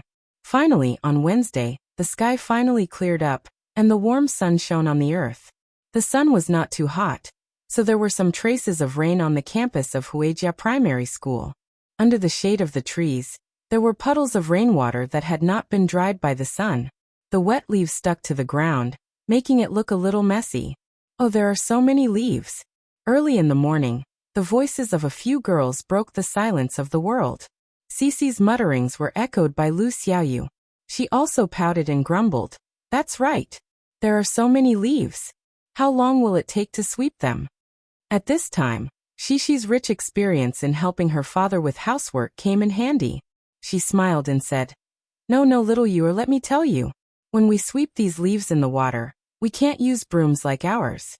We have to use my papa's super long and super big brooms. My papa said that they are made from bamboo that pandas eat. That's right. Shishi became more and more excited as she spoke. She beamed with joy as she gestured the giant pandas baring teeth and brandishing claws. She giggled and said, My papa also showed me a video of a giant panda. The giant panda will bite these brooms because they are made of bamboo. Lu Xiaoyu listened attentively. When she came back to her senses, her words hit the nail on the head. But we don't have such a big broom. We only have this kind of broom. Lu Xiaoyu raised the plastic broom in her hand and said worriedly. That's right. Shishi sighed and said helplessly. I don't like to use this kind of broom to sweep the floor. It gets dirty when it comes in contact with water. Hurry up and sweep the floor. The class is going to start soon. At this time, Li Ruolin, who had come to supervise the morning reading, came over. Seeing that the children were still chatting there, she reminded them helplessly. Oh, the teacher is here. With the panicked cries of the little girls, they all threw themselves into the work. Shishi and Lu Xiaoyu were the same. Although it was inconvenient to sweep the floor with a plastic broom, they still had to work hard. They didn't want to be criticized by the teacher. However, there were still some boys in Shishi's group who were more mischievous.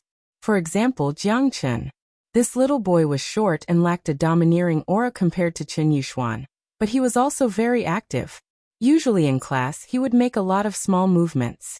After sweeping the floor for a while, he became restless again. His dark eyes revealed a sly look as he silently approached Xixi and Lu Xiaoyu, who were carefully sweeping the floor. Then he deliberately waved the broom and swept the leaves and mud into the air. Oh! Xixi and Lu Xiaoyu were caught off guard. Some leaves were suddenly thrown onto their feet and shoes, scaring the girls. Jiang Chen, what are you doing? You are so annoying. Not only Xixi and Lu Xiaoyu, but 2 other girls were also attacked by him. They all angrily denounced the naughty guy. Jiang Chen, you have to sweep the floor seriously. No pranks. If you do this again, the teacher will punish you to sweep the floor alone. Everyone else can go back and rest. Fortunately, Li Ruolin was also supervising them. When she noticed the situation, she immediately criticized him. The naughty boy lowered his head and became obedient. At this time, a tall male teacher walked by. When he saw Li Ruolin, his eyes lit up and he smiled. Teacher Li, long time no see. Right, I have an injured bird here. Do you want to take care of it?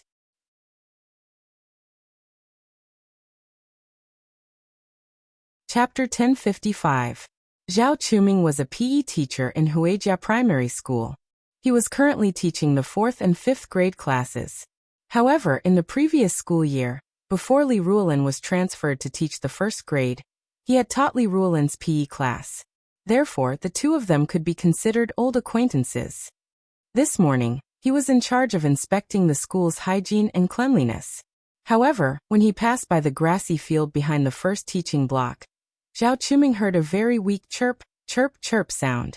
When he looked in the direction of the sound, he found that it was not on the tree, but in the grass. It was a little bird with brownish-red fur and dark brown feathers. Its right wing was drooping on the ground, and it seemed to be injured. Zhao Quming looked at it on the ground for a while, then gently held it in his hand. After all, this little bird was really small. It was not even half the size of Teacher Zhao's palm. However, it looked very strong. With its round head and chubby body, it seemed to have become fat like a ball. It did not even have a neck. It was very lovable. It had to be said that Teacher Zhao was a kind person who was tall and could smell roses. He was prepared to carry it back to their office in the gymnasium, so that the male teachers could take care of this injured little bird. However, on the way back to the gymnasium, Zhao Quming unexpectedly saw Li Ruolin standing in the hygiene area of their class. Teacher Li's charming appearance immediately attracted Teacher Zhao's attention. She just casually used her hand to gently brush her hair behind her ear. This unintentional flirtatious look made Teacher Zhao's soul fall into a daze. He had not interacted with her for a long time. She was still so youthful, beautiful, and intellectual. Therefore, Teacher Zhao could not help but walk over and use this little bird as a topic to strike up a conversation with Li Ruolin. After Zhao Quming said those words, he quickly reacted and wanted to slap himself. F***CK. Is this how you talk to a girl? Are you being a hooligan, or trying to strike up a conversation? Fortunately, he was holding an injured little bird in his hand. This little bird immediately attracted all of Li Ruolin's attention. Why would she pay attention to his words just now? Teacher Zhao, the little bird is injured? What kind of little bird is this? Li Ruolin took a step forward in surprise and looked at it carefully. Zhao Quming replied in embarrassment. I don't know, but it feels like a sparrow. It shouldn't be a sparrow. I've seen sparrows before. Sparrows have more colorful feathers than this one. This little bird looks very beautiful. Li Ruolin shook her head. Teacher Li, if you like it, then I'll leave this little bird to you. I'm just a boar. I'm afraid I won't be able to take care of it. Zhao Quming pretended to be generous and extended his hand. In fact, he was looking forward to Li Ruolin saying something like, let's take care of it together. Of course, the possibility of that happening was relatively small, but as a man, he had to be more generous in front of a woman. Just as Zhao Quming was staring at Li Ruolin, waiting for her response, an excited cry suddenly came from beside them. Wow! Little bird! Lu Xiaoyu was the first to discover it. She cried out excitedly and even reached out to pull Xixi to let her take a look. Soon, The children uniformly surrounded them. Not only she, but all the children from the first grade's class 3 who were involved in the cleaning were looking at Zhao Chuming with shining eyes. To be precise, they were looking at the little bird in his hand. Teacher, what kind of little bird is this? Teacher, what's wrong with this little bird? Teacher, did you hurt this little bird? Zhao Chuming was almost drowned out by the chattering of the children. He was a little overwhelmed by the questions. Fortunately, Li Ruolin took the initiative to help explain, and the children's spearheads moved away from him. Teacher, you must take care of this little bird. It's so pitiful. Shishi's lively big eyes revealed a look of pity. Her 2 small hands hugged the plastic broom to her chest as she pitifully said to Li Ruolin, "Let me take care of it. I've taken care of little birds before." Jiang Chen said enthusiastically, "My dad can take care of it, and when its wings are healed it can fly." Shishi looked back at Jiang Chen. For this naughty little boy who loved to play pranks, Shishi was obviously not at ease. Therefore, the little girl also raised her voice and begged Li Ruolin, Teacher, can you take care of it for me? I'll take care of it very carefully." The little girl's pitiful begging eyes were difficult to refuse. However, coincidentally, behind Shishi, there were several children who also wanted to take care of the little bird. The noise almost drowned Li Ruolin and Zhao Chuming. Like this. Li Ruolin carefully took the little bird from Zhao Chuming's hand and said sternly, "You can't make noise because the little bird is still very fragile. It's injured and needs to rest. If you make noise, you'll scare it." "Yes, you can't make noise." Shishi quickly nodded, looked around at her classmates and reminded them. "You can't make noise." Jiang Chen glared at her unhappily. Shishi looked at the boy and was a little annoyed, but considering the feelings of the little bird, she could only pout angrily and didn't argue with him. "Let's finish our work first. The teacher will take care of the little bird, and then we'll see how to take care of it during class. We'll help it recover so that it can return to nature as soon as possible, okay?" Li Ruolin said with a smile. She already had an idea. Li Ruolin didn't plan to take care of the little bird herself, nor did she plan to entrust it to any child. She planned to let all the students of the first grade class 3 take care of it together. Wasn't this a good opportunity to cultivate the love and responsibility of children? However, Shishi misunderstood the teacher's words.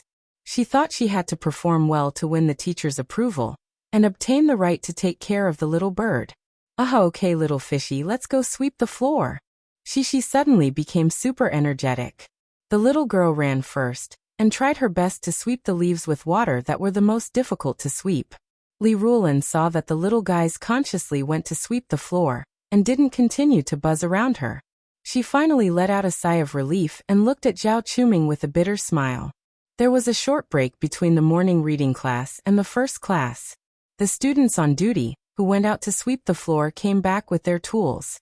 Excian air. Shishi didn't even have time to put the broom back in the back of the classroom. She hugged the broom and excitedly ran to Lan Xian's seat. She chattered, "Let me tell you, we just saw a little bird." "Yes, an injured little bird." Lu Xiaoyu teased Shishi as if she was performing a crosstalk with her. "But it's super cute. It's only this big round, and its eyes are this small." Shishi put the broom aside and gestured with her hands and feet. It's very pretty. It's red." Lu Xiaoyu nodded and smiled. "It's not red. It's brownish red." Shishi corrected her. She had learned to draw and knew the difference between colors. "But it's so pitiful. Its right wing is injured. It can't fly." Lu Xiaoyu's expression was on point. In an instant, she changed from happy to sad.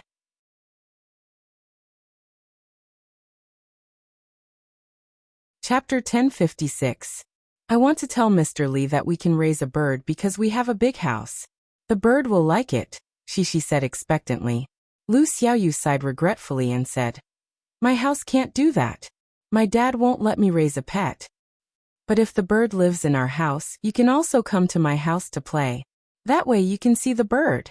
Shishi enthusiastically helped her friend think of a solution, as if she had already brought the injured bird home. Although Lan Xian was also curious about the bird, she wasn't that excited.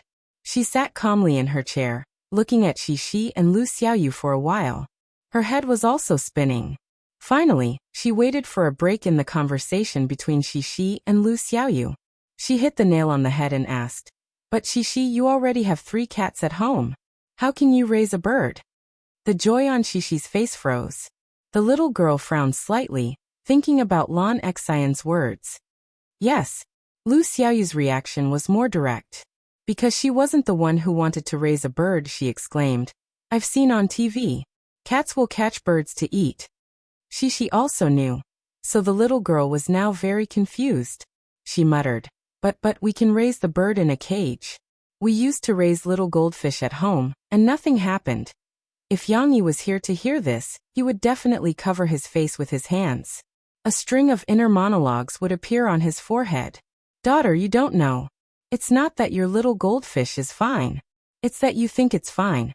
Of course, Xixi and her friends didn't have a chance to discuss it now, because the first class had started. The math teacher, Lu Xianxian, had already walked in from outside with a textbook under his arm. Xixi and Lu Xiaoyu hurriedly put the cleaning tools in their hands at the back of the classroom, and then hurriedly sat back in their seats. They couldn't act too naughty. If they did, the teacher wouldn't like it, and they wouldn't have the chance to take care of the injured bird. The language class was in the 3rd period, but when the 1st period ended, Xixi and the others couldn't help but go to the teacher's office to visit the injured bird. "Is it really that beautiful?" Du Yuqian asked curiously on the way. It's true. It's just like the chick my grandpa raises, but the chick is bigger and yellow. It's smaller and cuter." Xixi turned sideways and skipped forward, excitedly describing to her little friend. However, they did not expect that this injured bird had already become the star character of the 1st grade teacher's office. When they entered, they saw many teachers standing beside Li Ruolin's desk, talking and laughing. Beside them, there were also some subject representatives who had come to hand in their homework to join in the fun. So many people. Xixi immediately felt a sense of crisis and looked at those people nervously. When they squeezed in, Xixi saw that the injured bird had already moved into a small wire bird cage. Yang Shi, Lan Xi and Lu Xiaoyu. Du Yuqian is here too? Li Ruolin saw the 4 girls and smiled. "Are you here to see the bird?" Xixi and the others quickly nodded. Li Ruolin smiled and said, "Don't worry. Teacher Zhao brought a bird cage over just now. Now it has a place to live." Then teacher, what does the bird eat? Is it very hungry now?" Du Yuqian and Lan Xian were both staring at the bird that they had never seen before. Instead, it was Lu Xiaoyu who asked in a low voice. "Just now a teacher gave some breadcrumbs. Look, it's in the small basin in its cage. But it doesn't dare to eat yet. It's probably still a little afraid of strangers." Li Ruolin pointed at the trembling bird in the middle of the cage and smiled. "But don't birds eat small worms?" Xixi's 2 small hands clung to the edge of the teacher's desk and asked in confusion. "It eats a lot of things. Bread can be eaten, and so can breadworms. By the way, I just asked a natural science teacher, who knows more about these things. This is a common bird in Jiangcheng. It's called the brown-headed crow," Li Ruolin said with a smile. Xixi's big bright eyes blinked. She suddenly had an idea and said happily, "Teacher, I know. We can call it Xiaoya." Xixi didn't care what the bird's scientific name was. To a girl of this age, whether it was a crow, a sparrow, or a brown-headed crow, they were all birds. There was no difference. Moreover, she felt that calling it Xiaoya sounded better. "Hey, can you guys wait a moment?" Du Yuqian said anxiously. "Teacher, what's the bread worm you mentioned? Will bread grow worms? Then I won't dare to eat bread in the future." The break between classes was very short, and Cici and the others had to go back to class very soon. After that, they endured until the 3rd class before they saw teacher Li Ruolin carrying a bird cage and bringing Xiaoya into the classroom. Bird. Whether it was the children who had seen the bird before, the children who had only heard about it from the former, or the children who had only seen the bird now, they all cried out excitedly. Suddenly, the classroom was as lively as a market. It was only after the bell rang that they barely suppressed their excitement and quieted down. "Students, I believe you have heard about this bird. It was this morning." Li Ruolin smiled and introduced the bird to the students from the time it was discovered to the present situation. Then, she turned around and wrote 4 words on the blackboard. Brown-headed crow. This is a bird that is mainly distributed in our country. It's also relatively common in Jiangcheng. What does it eat? Actually, it's an omnivore. It usually eats beetles, insect eggs, or smaller insects. It also eats some fruits or seeds of plants. Of course, now that it's injured and can't fly to hunt by itself, we can also feed it fine corn flour or bird feed. Some fruits are also okay. It can peck at them by itself. Li Ruolin explained so much without stopping.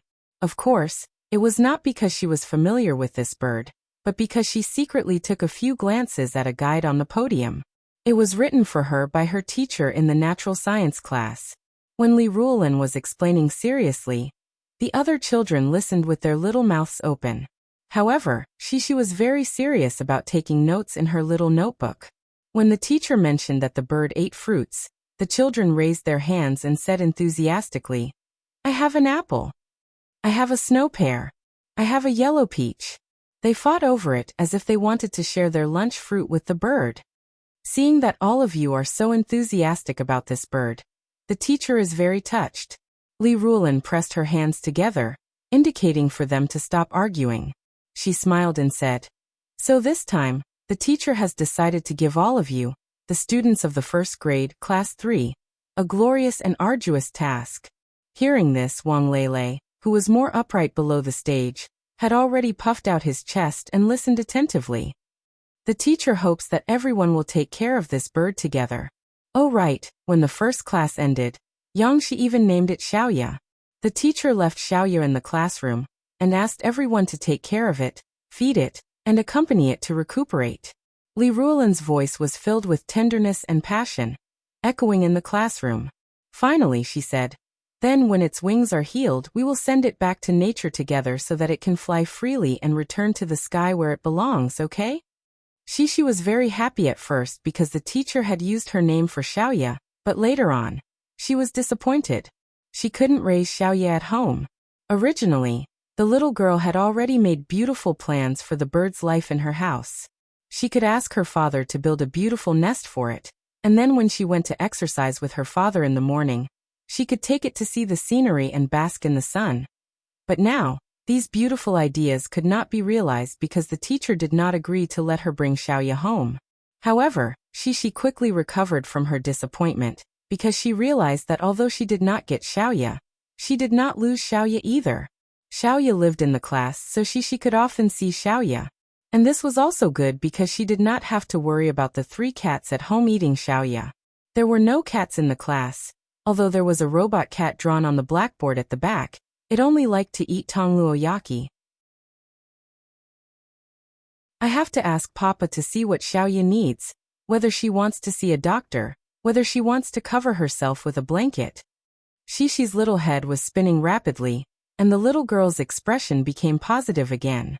Right now, the teacher was on the podium, collecting the list of students who were mainly responsible for taking care of the bird. The other students also had to help, but the main responsibility was still the students of this care group. They had to divide the responsibilities so that the little guys would not only have 30% of the enthusiasm. Moreover, with a sense of responsibility and the right arrangements, this bird could be continuously taken care of. Yangshi, are you willing to be a member of the care group to take care of Xiaoya? Li Ruolin asked. She knew that Shishi liked this bird very much, but at this time, the little girl seemed to be a little distracted, so she asked directly. Yes. Shishi stood up happily. The little girl puffed out her small chest and nodded seriously. She said, "I will definitely take good care of Xiaoya."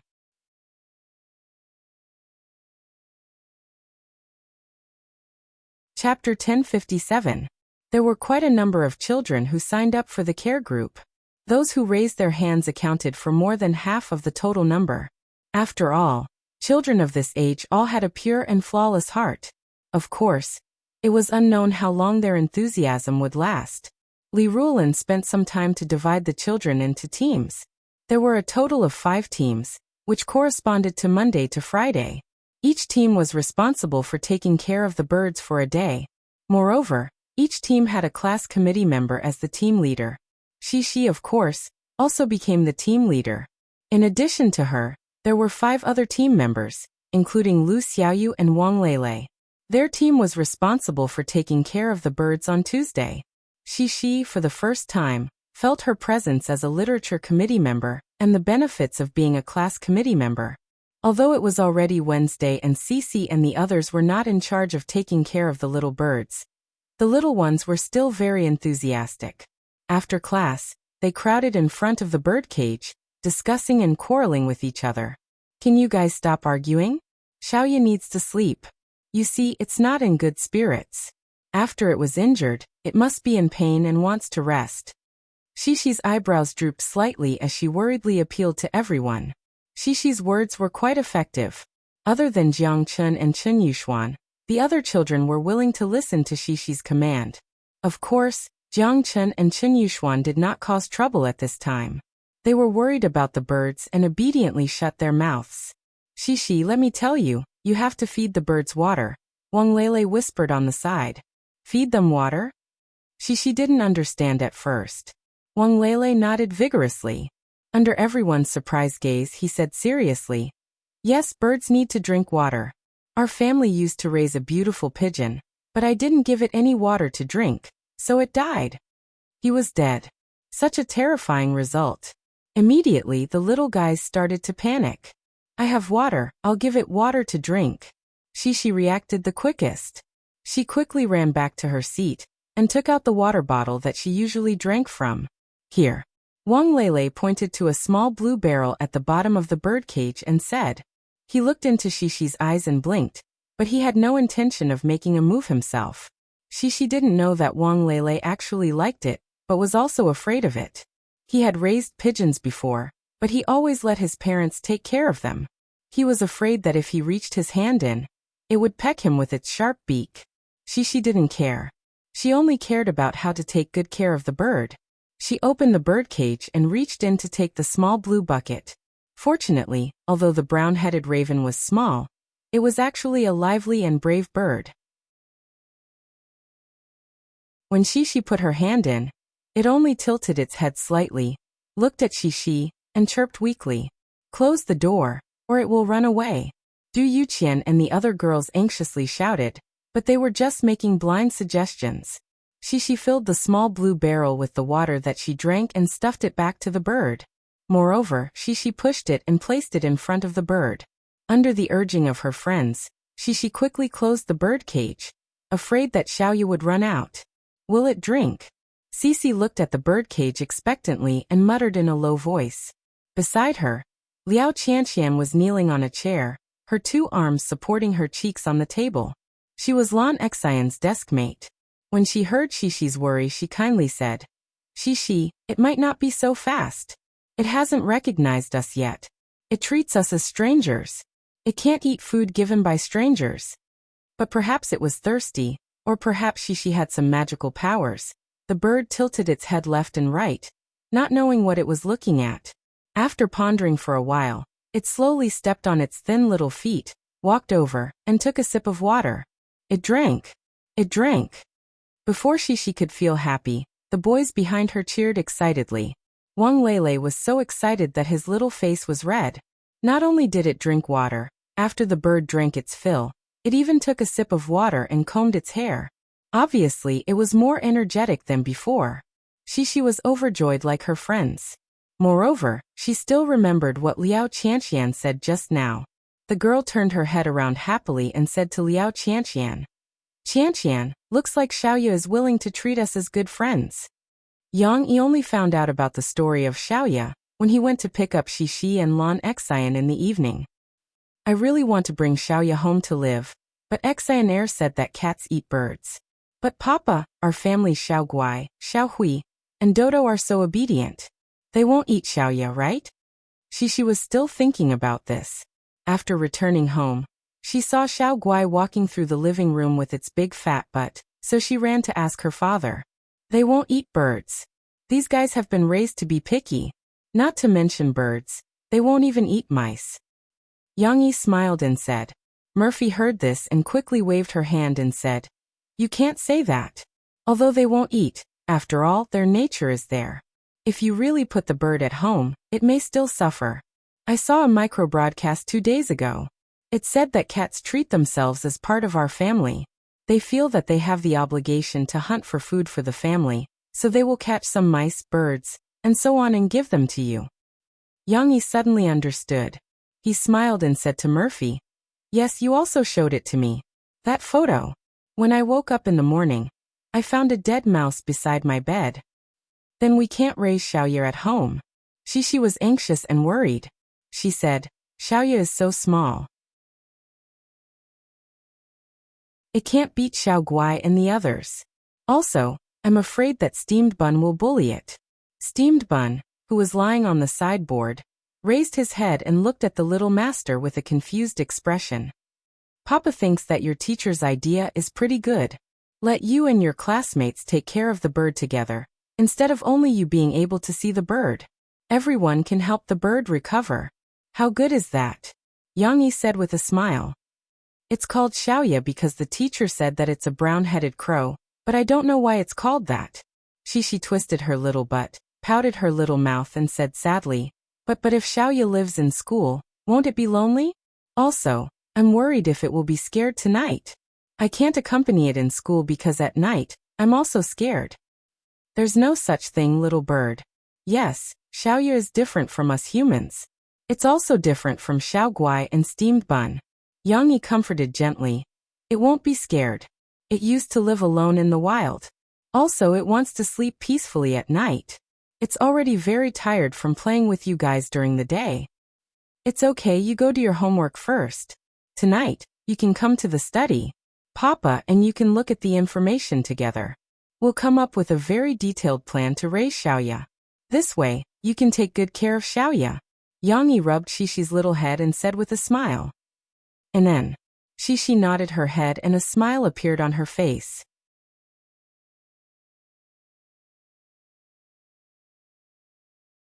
Chapter 1058.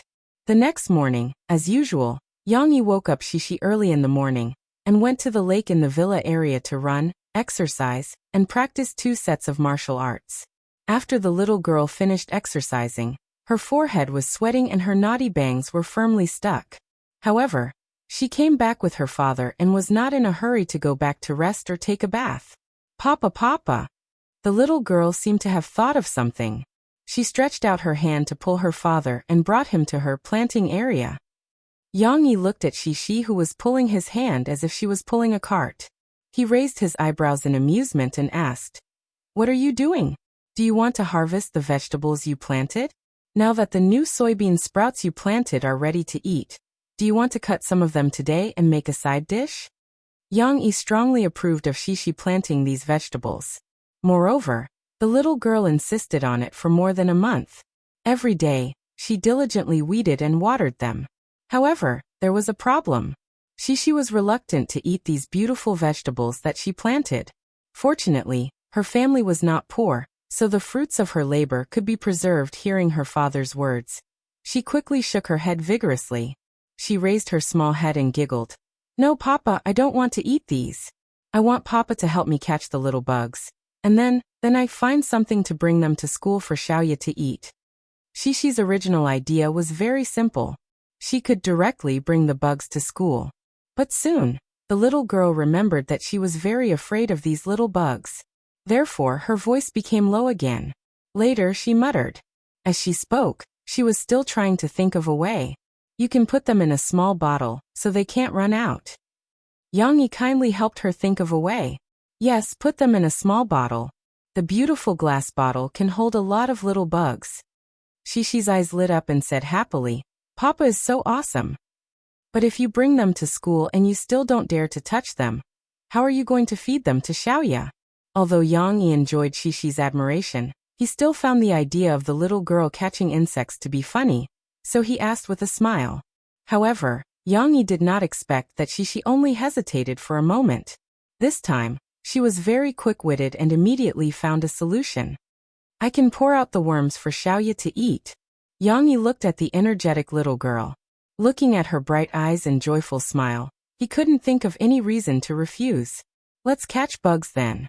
Yang Yi found a small glass bottle, which used to store ornaments. He asked Murphy and said that she didn't need it. Then he took out the little stars, golden thread, and other miscellaneous things. He didn't need to clean them, and was going to use them to store the little bugs. Of course, Yang Yi didn't intend to play the show of catching bugs empty-handed.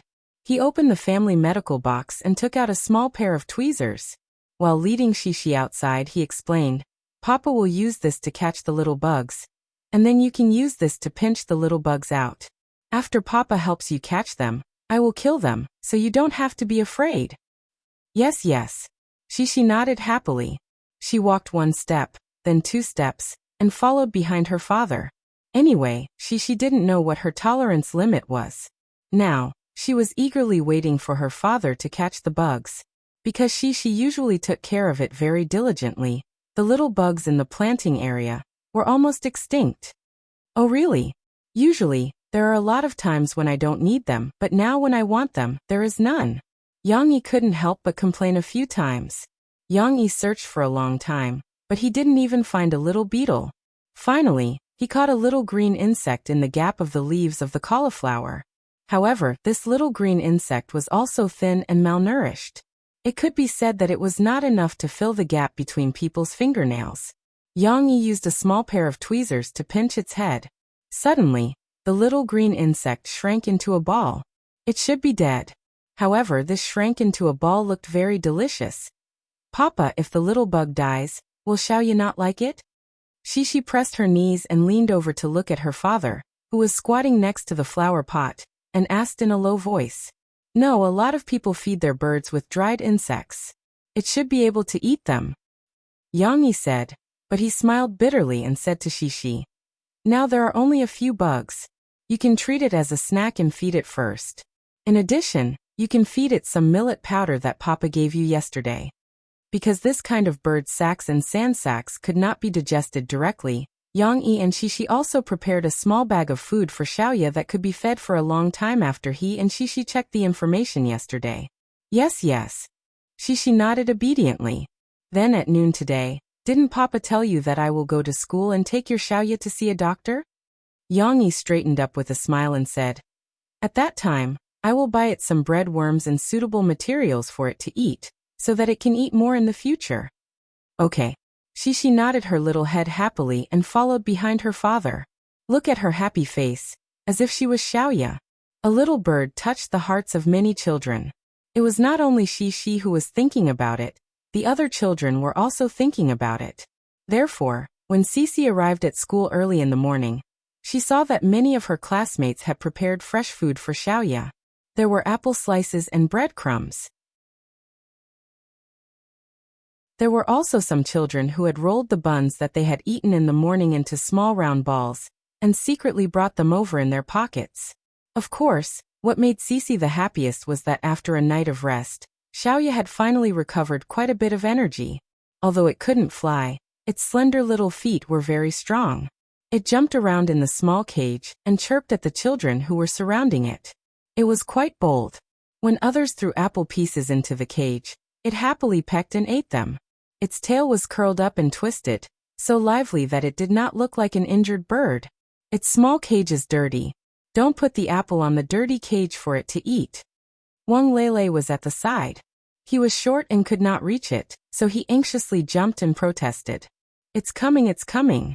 Thursday's person in charge, Chao Ruolin, was very enthusiastic. She ran over with a rag to wipe the window, opened the small cage, and reached in to wipe the bird poop. Very quickly, the small cage became clean again, but the rag became dirty and smelly. Can anyone help me wash it?" Chao Ruolin saw the bird poop on the rag and regretted it. She anxiously pinched the corner of the rag and stamped her feet. "Please." However, all the children took a step back and looked timidly at the rag in her hands, which was stained with bird poop. Then I'll buy another rag." Chao Ruolin threw the rag into the rubbish bin in a fit of pique, and mumbled unhappily. Class monitor's family background was actually not bad. Usually, the car that sent her to and fro was more expensive than Yang Yi's car. Although she was addicted to being the class monitor and liked to report, which made her a little hostile to some of her classmates. In fact, Chao Ruolin was not a child with a bad character. Shishi and her relationship was not particularly good, but Shishi did not have any prejudice against her. Shishi heard her unhappy voice and took the initiative to comfort her. Class monitor, don't worry. At noon, my papa will buy a lot of things for Xiaoya. This way, we won't have to worry about cleaning it in the future. Chao Ruolin did not pay much attention to Shishi's comfort, but her attention was attracted by the small glass bottle in Shishi's hand. She curiously asked, Shishi, what is that? It's a little bug. My papa caught it for Xiaoya this morning. But it's only a little bug, so Xiaoya can only eat it as a snack. At noon, my papa will buy a lot of dried bugs for Xiaoya. Xiaoya will definitely like it. Shishi sweetly smiled and introduced. The little girl held a small pair of tweezers in her other hand. She was ready to feed Xiaoya the little bug.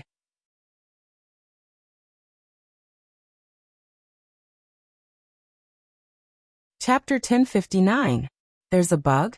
Almost all the girls, including Lu Xiaoyu, took a few steps back and looked at Cici in shock. However, there were a few boys who were either really brave or wanted to show off their masculinity in front of the girls, so they came up to her. Let me see what kind of bug it is. Chen Yuxuan excitedly wanted to grab Shishi's hand. However, Shishi nimbly dodged and the little girl shouted, You can't touch it. You can stand aside and watch. Okay then. Therefore, the few boys surrounded the desk and stretched their necks to look at the small bottle that Shishi had placed on the empty desk at the back of the classroom. The others couldn't help but be curious. Since Shishi had explained that it was a dead bug, they gathered their courage and stood behind to watch carefully. She was going to feed the bird a bug. Shishi leaned half of her body on the desk and supported her body with her left arm. She held the small tweezers in her right hand, but when she faced the mouth of the glass bottle, the small tweezers trembled slightly and made a small noise with the glass bottle. In fact, her heart was beating like a drum. Papa said that the little bug won't move. The little girl muttered in her heart and encouraged herself. She stretched out the small tweezers, put them in, and gently picked it up. There seemed to be no twists and turns in the process. Her friends who were watching with bated breath also didn't dare to breathe loudly. However, right at this moment, the little green bug that was clamped between the tweezers suddenly wriggled its body under Cici's gaze. It probably wasn't completely dead yet, and its body was still functioning. It curled its tail and curled it around the tweezers. Suddenly, the atmosphere became a little tense. Shishi's big eyes suddenly widened and stared at the little green bug that had come back from the dead. Half a second later, wah! Shishi's scream tore the silence apart. Then some timid girls remembered. When they saw Shishi jump up in fright, they were also scared to the point of screaming. He was so close to scaring a few timid girls to tears. Shishi was also scared out of her wits. She threw away the tweezers in a panic, turned around, and ran to Lan Xian, hiding behind Lan Xian. Although Lan Xian was not as tall as Shishi, Lan Xian's horizontal length was longer than Shishi's. Shishi shrunk her head and hid herself. Xian, you scared me to death, Shishi said pitifully, holding Lan Xian's arm. What? What's wrong? Lan Xian was a little slow to react, and she still had a confused expression on her face. She didn't understand why Cici had suddenly jumped up. That little bug. Shishi's mouth twitched. She was still a little shaken as she said, I don't know why, but it moved again. The girls didn't dare to go closer to see the mess. Chen Yuxuan, on the other hand, was very brave. He went closer, took a look, and exclaimed, Wow, Shishi, look, this little bug is still alive. It's not dead. This little bug was really lucky. Even when Shishi casually threw away the tweezers, it still couldn't be smashed to death. Shishi heard Chen Yuxuan's words and stamped her feet even more anxiously. Just kill the little bug.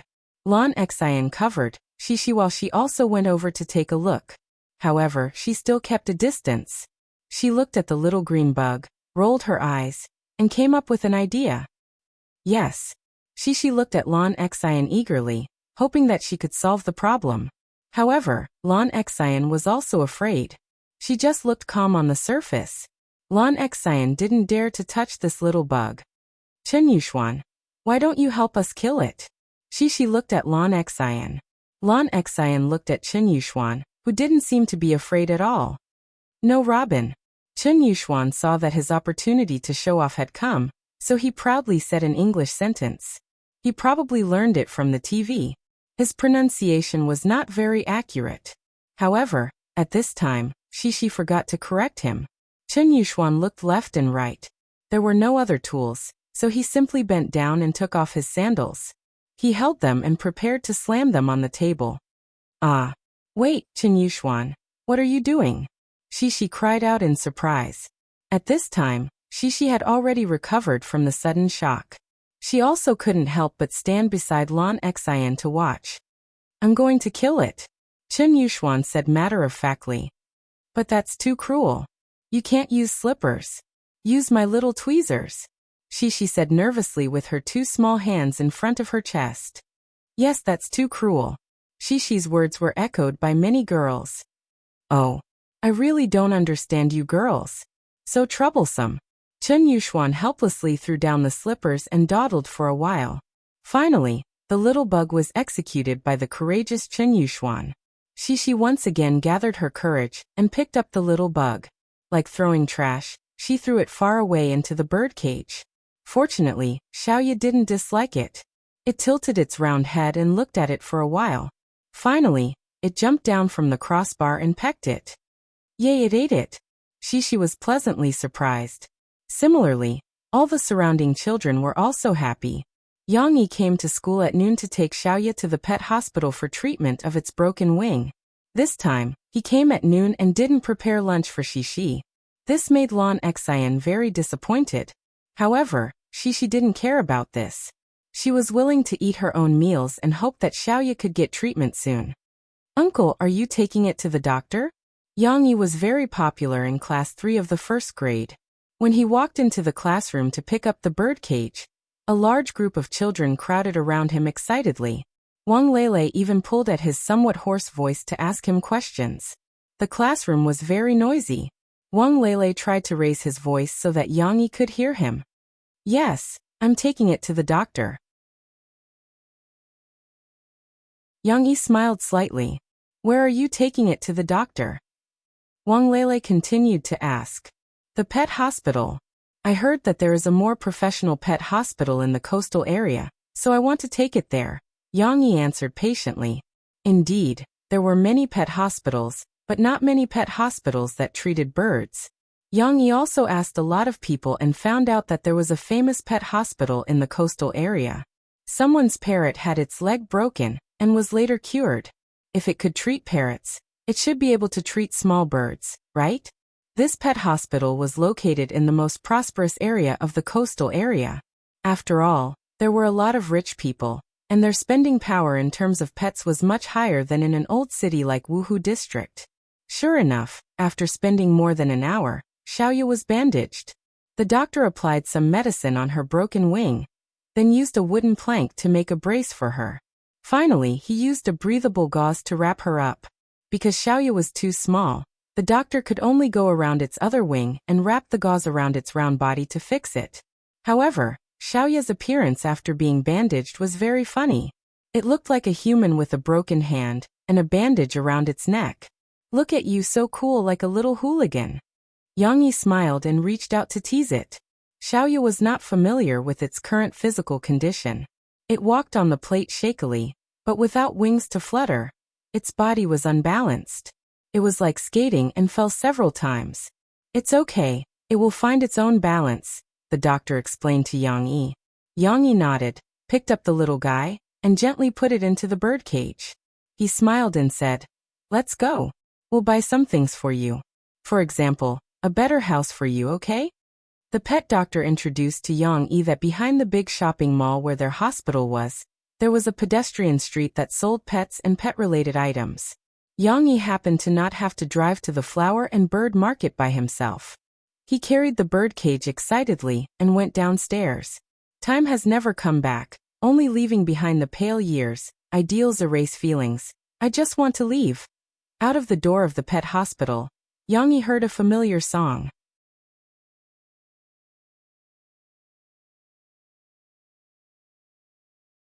Chapter 1060. It was Lu Xiaoxiu and Miao Chuan who were singing in the mall. And it wasn't the owner of the music store downstairs who was playing music. When Yang Yi looked down from upstairs, he saw a signing event for Qianli Chuanxu's new album. Lu Xiaoxiu and Miao Chuan were singing for the fans who had arrived. Yang Yi took the elevator from outside and went upstairs directly. He didn't expect such an event to be held in the mall. Moreover, in the Huai Brothers Company, whether it was Qianli Chuanxu, Yang Huan, or Guizi, their itinerary didn't need to be reported to Yang Yi. Mo Xiaowan was the main person in charge. Therefore, although Yang Yi knew that Lu Xiaoxiu and the rest had released a folk record at the beginning of this month and that their current results were not bad, by folk record standards, he didn't know the specific itinerary. What a coincidence! Yang Yi carried the birdcage and smiled. He simply stood upstairs and watched for a while. Lu Xiaoxiu and Miao Chuan didn't expect that the fans in Jiangqing were very enthusiastic. After the promotion of the new album began, they flew around the country according to the company's arrangements, or participated in chart shows, or held signing meetings, or participated in some commercial performance activities. These were all experienced by a new star, or even many stars who had been famous for a long time. However, compared to Beijing and Shanghai, the fans in Jiangqing were especially enthusiastic about them. Looking at the signings, the spontaneously organized fans were holding up support signs, and it was easy to tell. Love you forever, Qianli Chuanxu. Rivertown will always be your backing. Go forth bravely. Qianli Chuanxu, you are the pride of Jiangqing's university students. With you in my life, I won't be lonely with you. There were many young students at the scene. They waved their signs excitedly, hoping to get Qianli Chuanxu's attention. When it was their turn to sign autographs, they incoherently said many words of encouragement to Qianli Chuanxu. Both Lu Xiaoxiu and Miao Chuan were touched by them. After all, when they were signing autographs in Beijing and Shanghai, the fans liked their songs. It was only on this side of their home, their second hometown, that the fans cared about the hardships they had gone through and sincerely understood what they had gone through. Therefore, the company originally did not arrange for them to sing at this signing event. But in order to share their joy with these cute fans, Lu Xiaoxiu and Miao Chuan decided to sing a few songs for them on the spot. Starting from their earliest song, I Miss Her in the Northern Winter, Lu Xiaoxiu and Miao Chuan were now singing Ideal Monologue, which they had composed during their most difficult times. As I sit and wait, reality makes me understand that the place where the dream collapsed is now covered with moss. Lu Xiaoxiu and Miao Chuan hummed the song, Ideal Monologue, in a low voice. The lyrics were very depressing. Although it was about ideals, it was about the struggles of reality. This song made many of the fans burst into tears. They waved the placards in their hands to encourage Qianli Chuanxu. Hey, isn't that Sugar Cube? Yang Yi was listening to the song with great interest upstairs. He inadvertently saw a girl standing in the corner downstairs, holding up a placard excitedly.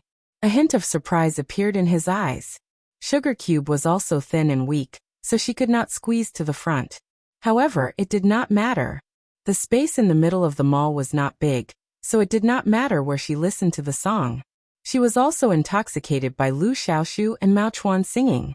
Listening to their sad melody, she secretly wiped away her tears. However, this scene happened to fall into Yang Yi's eyes. I think I heard from Huan Huan that Sugar Cube seems to like Miao Chuan. Yang Yi touched his chin and secretly gossiped.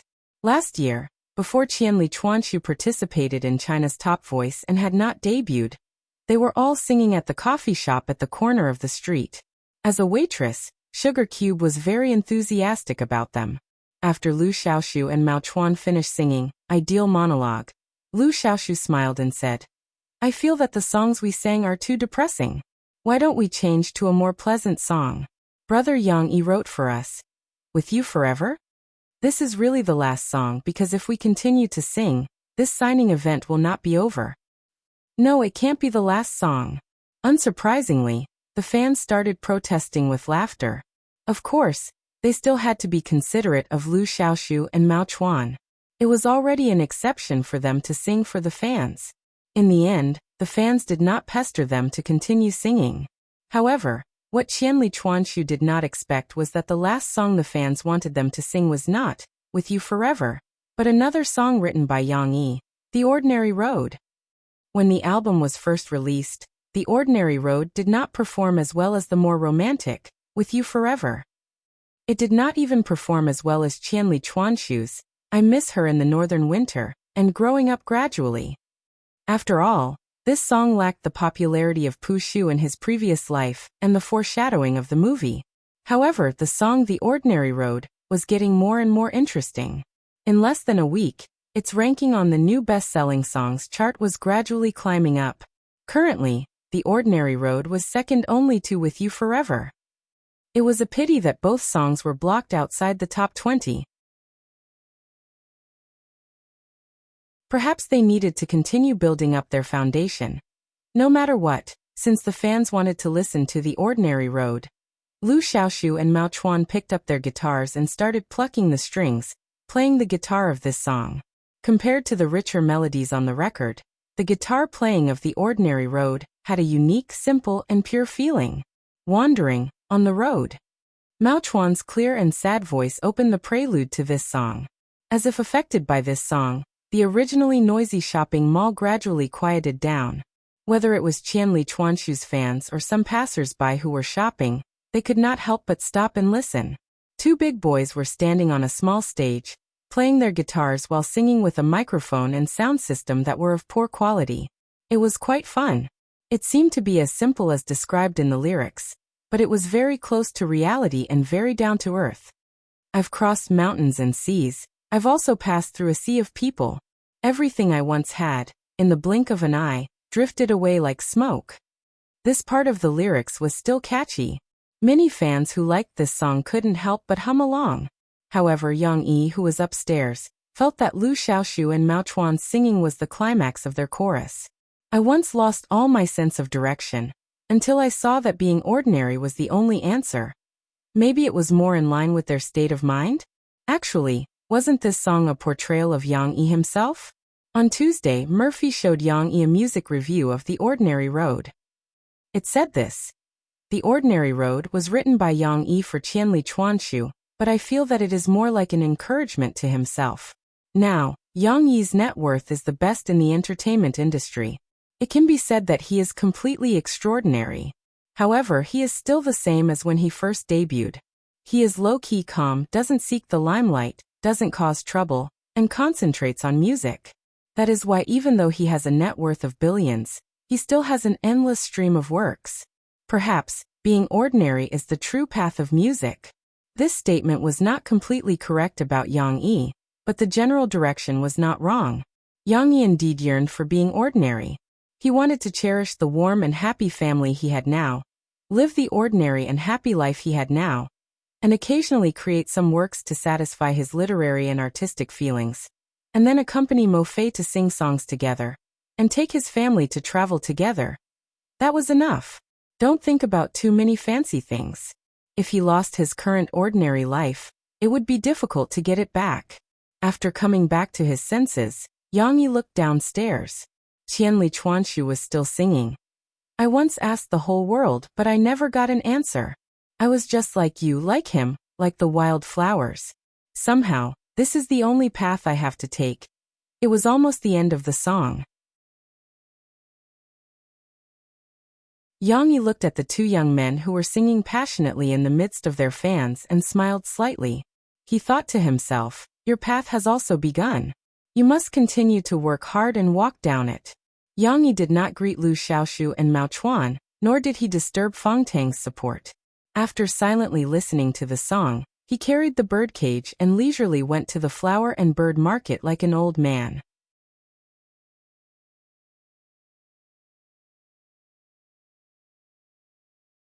Chapter 1061. Before school ended on Thursday afternoon, Xiaoyu was finally sent back to school. But this time, Xiaoyu could be said to be living the life of a rich little bird. Because compared to the little birdcage from before, the birdcage that Xiaoyu lived in now could be called a luxurious villa. The space was big enough to occupy more than half of the empty desk. The height was also much higher than before, enough for Xiaoyu's small frame to flutter around freely. In addition, considering that Xiaoya's wings were injured, Yang Yi also asked someone to install a staircase in the bird cage, similar to a hamster cage. Xiaoya could climb the stairs and jump to a small platform made of barbed wire on the second floor, as well as sleep in a small nest made of hay on the second floor. There was a water dispenser, a food bowl, and everything else. The easier-to-open cage door was also convenient for the children to clean up Xiaoya. In the blink of an eye, it was Friday afternoon again. After school, many children ran out of school in high spirits because they were going to welcome another weekend where they could let go of themselves. However, when Yang Yi saw Xixi and Lan Xian come out, the little girl was a little unhappy. At first, Yang Yi thought that Xixi was unhappy because she had to say goodbye to Xiaoya for 2 days, and was a little reluctant to part. However, while driving, Xixi and Lan Xian, the two little girls, were chattering in the back, which made Yang Yi feel that something was wrong. I don't like the class monitor to take care of Xiaoya. Xixi pouted her little mouth and said unhappily. But taking care of Xiaoya is troublesome. Xixi, let's go to the park to play this weekend, okay? Lan Xian said with a smile of exultation. Oh, Xian heir, I want Xiaoya to come to our house to play. Xixi saw that Lan Xian's thoughts had drifted to God knows where, so she shook Lan Xian's arm reproachfully. But, Teacher Li said that Chao Ruolin has to take care of Xiaoya this week. Lan Xian scratched her head and said with some confusion. Also, don't you have Xiao Guai and the rest at home? Why did you ask Xiaoya to come over? This question could be considered as revisiting an old matter. Xixi twisted her body on the chair anxiously, and quickly thought of an idea. Her eyes lit up as she giggled and said, I can put Xiaoya in my room. Then I'll tell Xiao Guai, Dondo, and Baozi that you can't come to my room. Then Xiaoya will be safe. Oh right, Lan Xian thought for a moment, and it seemed to make sense. She giggled and nodded, saying, well, next time you should tell Teacher Li earlier to let Xiaoya live in your house. I don't know. Xixi pouted and said, the teacher didn't say that Xiaoya could stay at her classmate's house on the weekend. I thought I would have to wait until the weekend to come to school to accompany Xiaoya. Then there's no other way. Lan Xian shook her head indifferently. She didn't have a strong desire like Xixi. But I don't like the class leader to take care of Xiaoya. Xixi still insisted on this topic. Why? Lan Xian asked absent-mindedly. Because. Xixi wanted to say that she was worried that Chao Ruolin wouldn't be able to take care of Xiaoya. But in reality, Chao Ruolin was the captain of Team 4, and Xixi still saw her do a lot of things. In the end, the little girl was affected by the little resentment in her heart and muttered, because my daddy bought a big house for Xiaoya and a lot of little bugs. Xiaoya likes to play with me. Okay, I also think that Xiaoya should live in our house. Lan Xian played the role of a qualified best friend, and went along with Xixi words and agreed. That's not fair. Xixi nodded her head vigorously and said angrily. Yang Yi listened to Xixi and Lan Xian's conversation from the front, and couldn't help but frown. Actually, he could understand Xixi's feelings at this moment. From Wednesday till now, the little girl had put in a lot of effort for this little bird and for Xiaoya. She even mustered up the courage to come into contact with the little bug that she had always been afraid of. Xixi really hoped that Xiaoya could come to their house as a guest. But this time it was intercepted by someone else, so how could she not be upset? But Yang Yi could understand Xixi's feelings, but that didn't mean that Yang Yi agreed with Xixi's words. Instead, from these words, he could feel that Xixi's mentality was a little bad. Perhaps it was because the living environment provided by her family was too good, that Xixi had almost never suffered any setbacks. Therefore, when she encountered something that didn't go her way, she acted very hard to accept. There was even an internet catchphrase that could be used to describe the little girl's current state. Jealousy separates me, jealousy makes me unrecognizable. Although it was a little exaggerated, Yang Yi still didn't want Xixi to have such a mentality. However, Yang Yi didn't immediately stop Xixi and Lan Xian's discussion. In the car, he reflected on his way of educating Xixi and looked for where the problem was while also thinking of a more suitable way to discuss this problem with Xixi. Xixi would be 7 years old this summer. Girls at this age were no longer like when she was 4 years old. No matter what happened, she would blindly worship her father. Children at 6 or 7 years old tended to be independent. Although they were still very childish, they all had the self-desire to think independently. They were no longer like before where they would seek help from adults whenever they encountered a problem. Reasoning in a long way might cause the little girl to be disgusted. Yang Yi hoped to use a more ingenious way to solve the problem that she was currently experiencing. On Friday night at 8 o'clock prime time, I Am a Singer premiered. Many people turned on their TVs early and tuned to Jiangnan satellite TV, which they rarely visited except for some good soap operas. China Star Production and Jiangnan TV station's publicity for more than half a month had been effective, especially the viral marketing used on the micro-broadcast.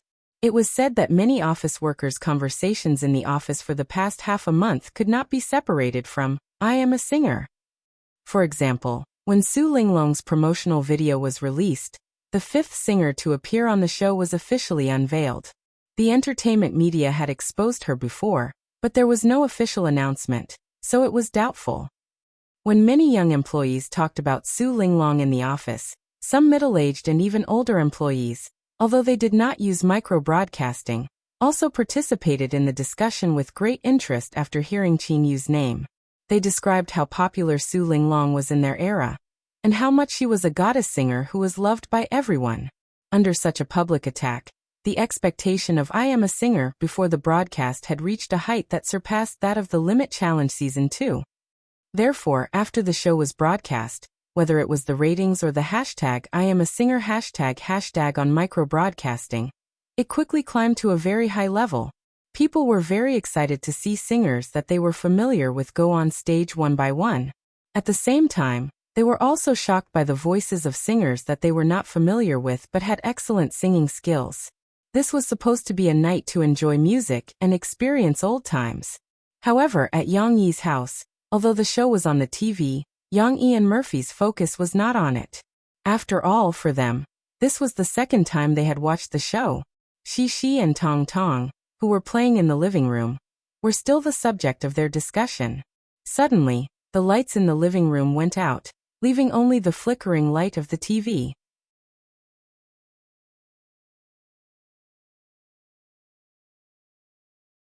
Chapter 1062. Suddenly, the living room became pitch black, and only the colorful light from the TV shone on everyone's faces. However, no one was surprised. Even Shi, who was immersed in her own world of dolls, did not scream. However, everyone looked to the side. Murphy even rebuked, "Yang Xiaosu, you're being naughty again." At this moment, Tong Tong, who was crawling on the sofa and trying to press the switch on the back of the sofa, was caught red-handed. He heard his mother calling him, so he quickly pressed the switch again and turned on the light in the living room. When the lights came back on, Xiao Pai's smiling eyes appeared in everyone's vision. The little guy giggled and didn't feel embarrassed at being caught. He stepped on the soft sofa and walked slowly to his mother's side. Tong Tong's range of activities had expanded, and he was gradually not satisfied with the small toys that he usually played with. He was full of curiosity about the world, and he constantly explored many places in the house that he had never touched before. For example, he did not know when, but he suddenly felt that it was very interesting to press the switch when his parents turned on the lights. Therefore, he started to play with the switch. Usually, he could not reach most of the switches in the house, except for this one, which was built on the sofa for convenience. Therefore, he treated this switch as his new toy. After doing so many mischievous pranks, it was easy for everyone to figure out who had caused the light to go off just now. "Don't come over, you're being naughty."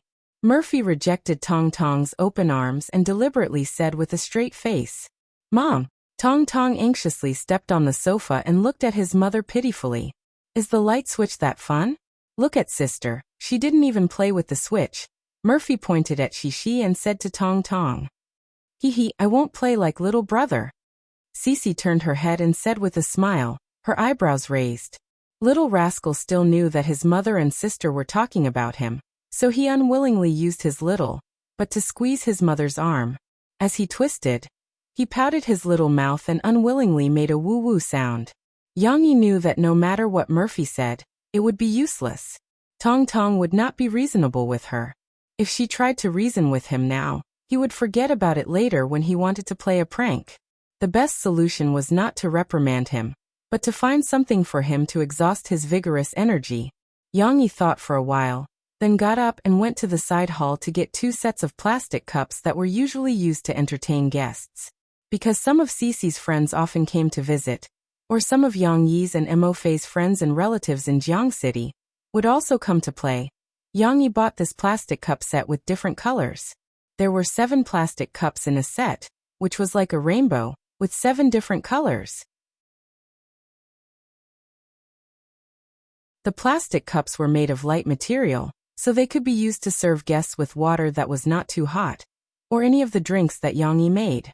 The different and bright colors were also very popular with the children. Of course, Yang Yi took out these cups mainly because they were of the same size and were made of the same glossy material. Shishi Huahua, come here. Daddy is going to teach you a very interesting game. Yang Yi greeted them with a smile. He cleared the coffee table and took out the topmost cup from the set of 7. He put it aside and placed the remaining 6 cups on the table. Okay. Shishi was the most supportive. She excitedly put down her soft toy, climbed over, and sat next to her father. Huahua, go and see what Daddy is going to play with you. Tong Tong was still pestering his mother, but when he saw his sister's happy expression and his mother's words, he hesitated for a while, then carefully climbed down from the sofa and moved to his sister's side. Sit here, little brother, sit here. Shishi patted the seat next to her and called out to Tong Tong. She liked the feeling of her father and brother sitting on either side of her. Perhaps it gave her a sense of security. Tong Tong did not mind. He obediently listened to his sister's instructions. Moreover, Tong Tong liked to imitate his sister, whom he admired. Shishi sat next to the coffee table, her 2 slender legs stretched out under the coffee table. Tong Tong followed suit, and did not sit cross-legged. Not only that, but the little boy also glanced at his sister and placed his 2 little hands on the coffee table. The coffee table in Yang Yi's house was not tall, and it was even lower than the sofa. The main purpose of buying it was not to drink tea, but to make it convenient for Cece and her parents to do some manual work on it. However, Tong Tong was still too small. When he sat down, only half of his head was above the coffee table. This was a little sad because Shishi naturally placed her 2 hands on the coffee table, as if she was in class. Tong Tong had to raise his little arms to place his hands on the coffee table. Come, let's play a game called cup folding. Yang Yi showed Shishi and Tong Tong the game. He took out 6 sets of cups and showed them to Shishi and Tong Tong. Then he slowed down and stacked 2 small pyramids according to the order of the cups. Left, right, left. He alternated between his left and right hands and stacked 2 small pyramids. Shishi and Tong Tong stared at him intently. However, at this stage they were confused and did not understand what their father was playing. Of course, this was just a simple demonstration. After Yang Yi was done, he put away the cups and said with a smile, "This is called folding cups, but if we speed it up, it will be called speed folding cups. This is a more classic competitive game. Daddy will demonstrate it to you." He placed the 6 cups in a pyramid in the middle of the coffee table. Then, in the blink of an eye, he grabbed 3 cups with his left hand, and the remaining 2 with his right hand. Then he quickly overlapped his left and right hands. A pyramid of 6 cups stacked up in the blink of an eye. How fast was Yang Yi's hand speed? Thinking about how many years he had been single in his previous life, he might have the answer. Fog. Anyway, Shishi and Tong Tong were dazzled. This move stunned them. Wow. Cece clasped her 2 small hands excitedly, and her eyes were about to emit little stars. How did he do it? Shishi could not see clearly, but she felt that her father was super awesome. Tong Tong also stared at the cups with his big round eyes. His face was full of surprise. He stared at the cups. When his sister cried out in surprise, their father put the cups away smoothly and restored them to their original state. The little guy didn't even blink as he stared at the cups without moving, as if he was trying to find the magical power contained in that movement just now through these cups. The first person to react was Murphy. She was sitting on the sofa at the back, but she also stuck her head out to watch. Hey, I used to play this when I was young. Now Murphy seemed to have been awakened by Yang Yi's hand speed. She smiled and said, "In the past, there was a competition like this in the US. It was broadcasted on TV. In foreign countries, it was called stack. In Chinese, it was called stacking cups or speed stacking cups." "Mommy used to play this?" Yang Yi looked back at Murphy and pointed at the cups. He smiled and said, "Mommy, come and perform." "I can't. I didn't play this well in the past, and I can't be as good as you now." Murphy quickly waved her hands and said embarrassedly, "It's okay. Just perform for Xi and Tao Wu," Yang Yi said with a smile. "It's okay. Come Xi, Tao Wu, give Mommy a round of applause. Come on."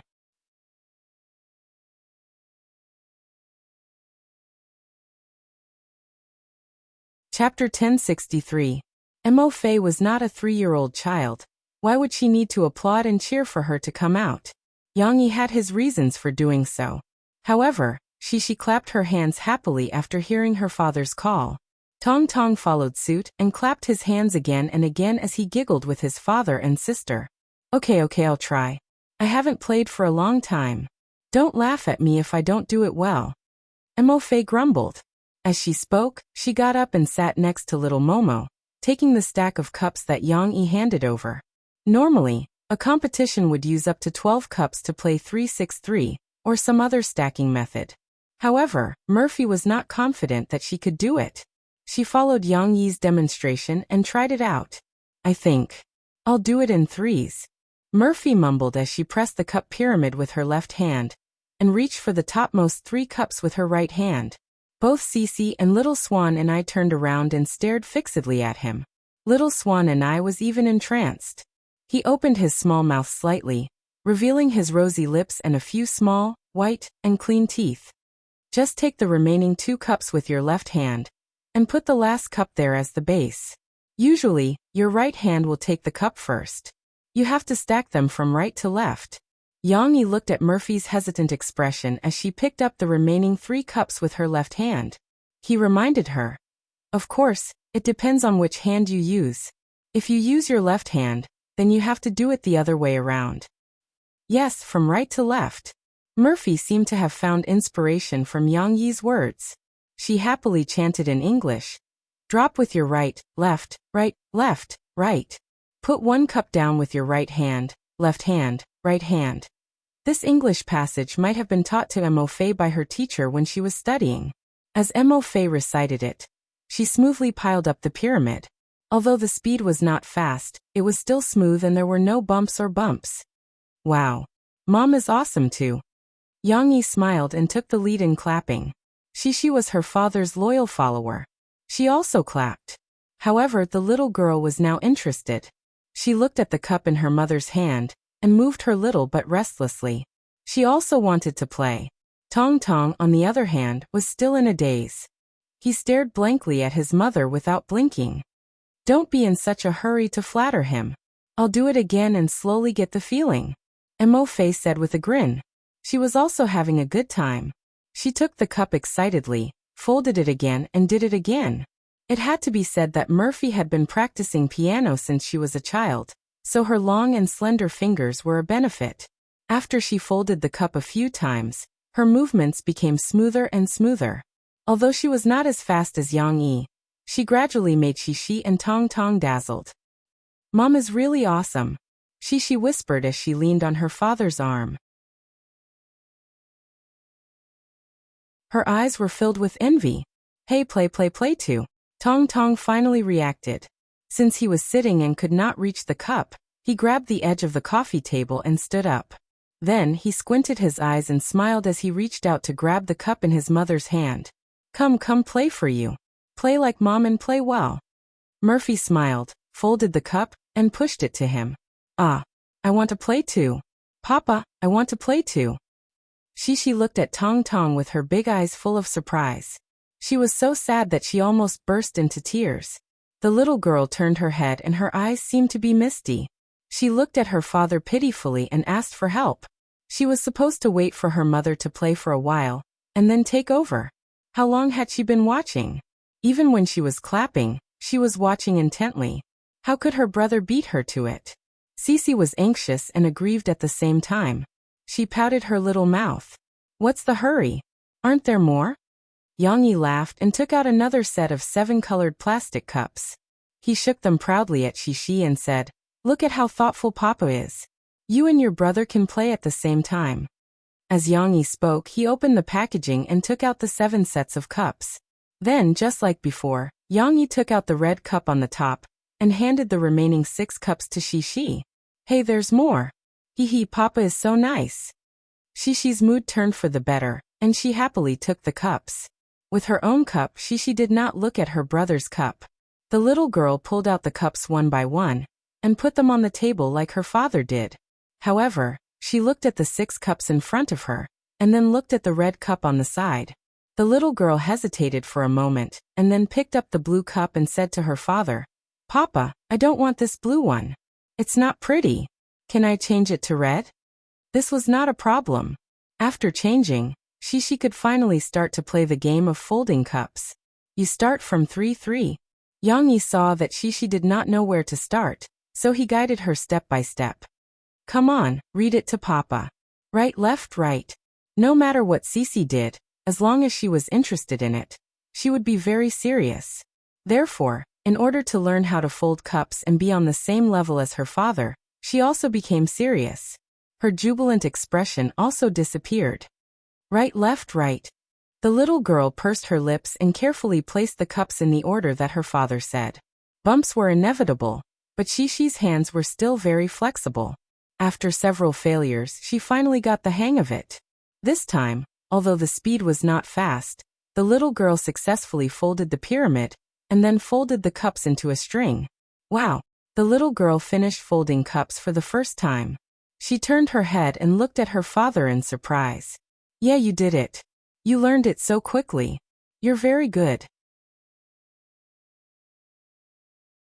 Yang Yi smiled and gave her a thumbs up. Tong Tong heard the noise and could not help but turn his head to look. He was still holding the cup and grinding it on the tea table. Inheriting the excellent genes of his parents, the little guy's fingers were also very slender. However, he was still young and it was not easy for him to hold the cup with one hand. He still stood on the ground and played with the cup with both hands. Now he turned his head and looked at his sister's performance. He was a little surprised. Sister is so good. Sister is great. Murphy also gave Yang Yi a thumbs up and smiled softly. At this time, Shishi was overjoyed by her father and mother's praise. Her beautiful eyes curved into 2 crescent moons. She raised her head and smiled while saying a little embarrassedly, Hee, I don't know. I can do it all of a sudden. Go on. When you're familiar with it, let's fold the pyramid with 6 cups. Then you can show it to your mother and brother. Yang Yi encouraged. Okay. Shishi nodded happily. The little girl's interest was completely aroused. She was not satisfied with the small sense of accomplishment just now. She wanted to get more praise from her father, mother, and brother. Mom and Papa can fold a big pyramid, so can I. Shishi thought in her mind. Under her father's guidance, she found the feeling just now and continued to fold cups.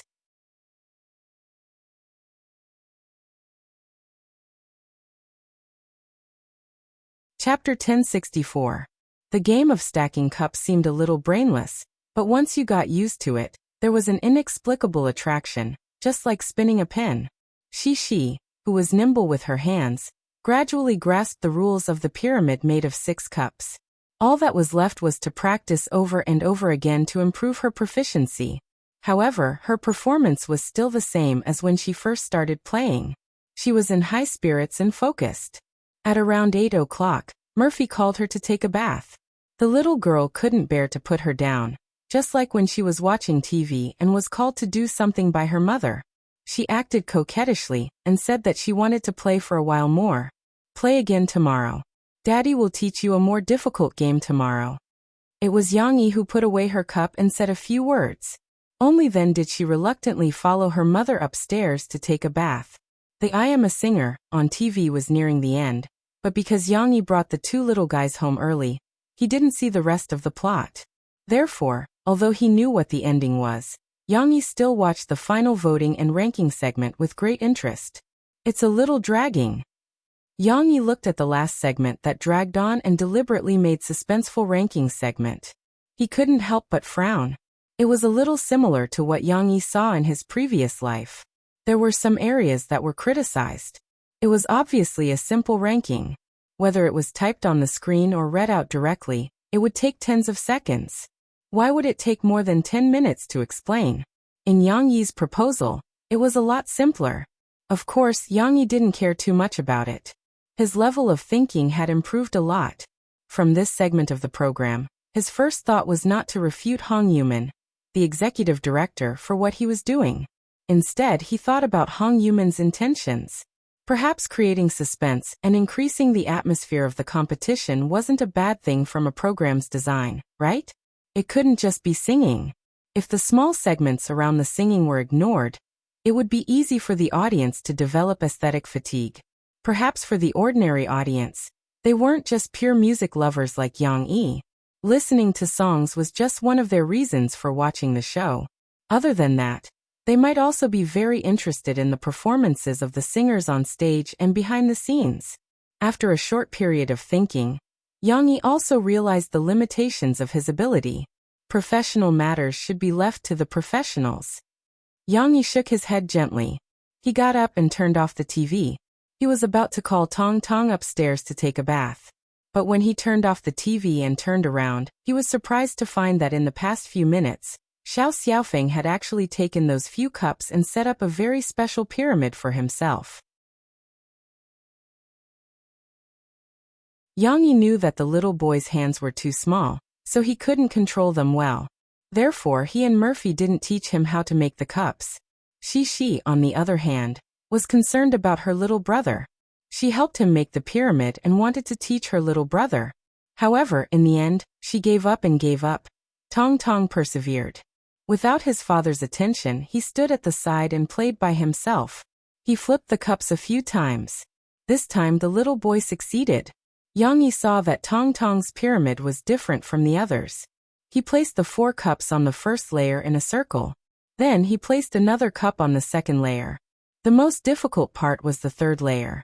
In order to place the cup on the second layer, he placed the cup on the bottom of the second layer. But one had to know that the other cups were placed upside down. Tong Tong tried his best to learn from his sister and mother. He didn't expect that in the end he would come up with a new trick. He used the same 6 cups to make a 3-tiered pyramid. Of course, Tong Tong's performance wasn't particularly surprising. After all, any older child, such as Shi, could do the same. What surprised Yang Yi was that Tong Tong's little brain was quite smart. After failing a few times, he was able to use his own brain to find the most suitable pyramid for himself. This was rare. Anyone could imitate, but what was rare was that he was able to come up with new ideas. Also, what interested Yang Yi was that when Tong Tong's chubby little hands were fiddling with the cups, he controlled his strength well. He didn't shake the cups. Instead, he held the cups steadily. In the end, Tong Tong opened his little mouth and looked as though he was about to drool. After he let go of the cups, he stuck out his little butt and bent down to look at his work. The buttocks of the 2 cups fit together perfectly. The 2 circles overlapped almost perfectly. When he saw that it was done, he smiled happily. He turned his head and saw his father standing behind him, smiling at him. "Papa!" Tong Tong happily ran over with his little legs. He grabbed his father's trousers and pulled. Then he pointed at his work and asked his father to look at it. "You did great. Papa likes it very much." Yang Yi's heart was filled with a lot of fondness. He smiled and bent down to pick up the little fellow. First, he kissed his tender little face, then gave him a thumbs up and praised him. Tong Tong was also satisfied in his father's arms. He smiled foolishly and clapped his little hands. "It looks like you are very talented. When you grow up, Papa will teach you some very powerful martial arts." Yang Yi looked at his son and said softly. Although he knew that Tong Tong did not understand, he was very pleased. He felt that the combination of his genes and Murphy's genes was extraordinary. He had found his future successor. Tong Tong did not understand. He looked at his father with a puzzled expression and tilted his little head slightly. "You have to be your sister's guardian angel in the future." Yang Yi reached out to rub the little guy's head and said in a relaxed tone. She also learned martial arts. However, Yang Yi loved his daughter dearly and could not bear to train her. Therefore, Shishi's future achievements were only superficial. No matter how talented she was, she could only reach the level of Yang Huan. Tong Tong's muscles and bones were very suitable for martial arts. Moreover, he was a boy. When he grew up, he would have to suffer more. An old teacher who worked in education once wrote in her book, "Praise in person, criticize in private." No matter how young a child is, he still has his dignity. Yang Yi had read this sentence a few years ago. At that time, he did not know how to educate a child, so he bought a lot of education books to learn. At that time, he did not understand this sentence, but he felt that it was amazing. Therefore, he memorized it in his mind. After taking care of and educating Shishi for the past few years, he gradually understood the meaning of this sentence. Therefore, Yang Yi rarely criticized Shishi in front of Lan Xian or the other children. Even if Shishi did something wrong, he would try his best to leave it until night time. When he sat with her in the little girl's room, he would slowly reason with Shishi. At around 9:30 p.m., Yang Yi handed Tong Tong to Murphy. He gently knocked on the door of the master bedroom and walked in. "Have you finished writing your diary?" Yang Yi asked with a smile. "Yes, I finished it. Papa, look, I even wrote down our game of folding cups." Shishi ran over happily, pulled her father to her desk, and let him read her diary. "But folding words is so difficult to write. I have wiped it several times, but I still can't write it well." "It's okay, Papa will teach you," Yang Yi said patiently. After he finished reading Shishi's diary, he briefly commented on it. Then he picked up a storybook from the bookshelf. They usually did the same. Before Shishi went to bed, she would read with her father for a period of time. Shishi also sat upright in front of the desk, waiting expectantly. However, this time, Yang Yi did not rush to open the storybook. Instead, he clasped it in his hand and said with a smile, "Shishi, Papa wants to ask you a question. Did you have fun playing the game of folding cups today?"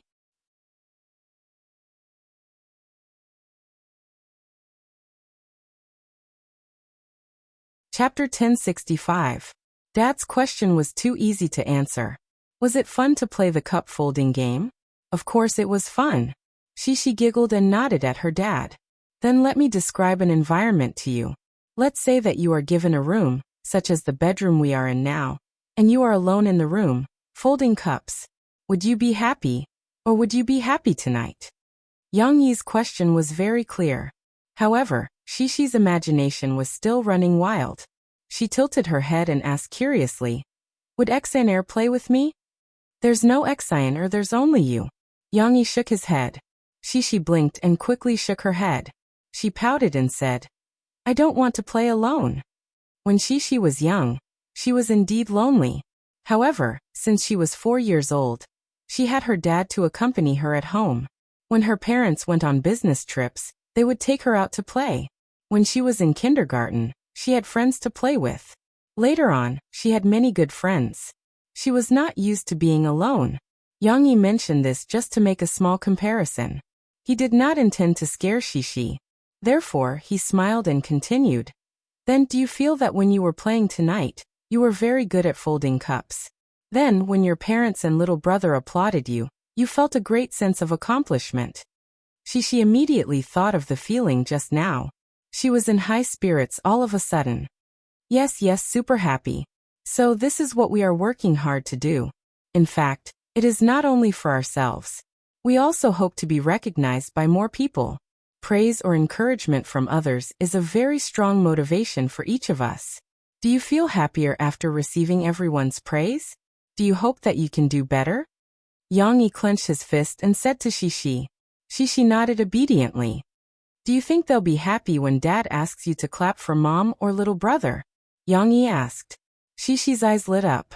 She had something to say about this topic. She grabbed her father's hand happily and said, "Papa, let me tell you. After you, my brother, and I applauded Mom. Mom was willing to play folding cups.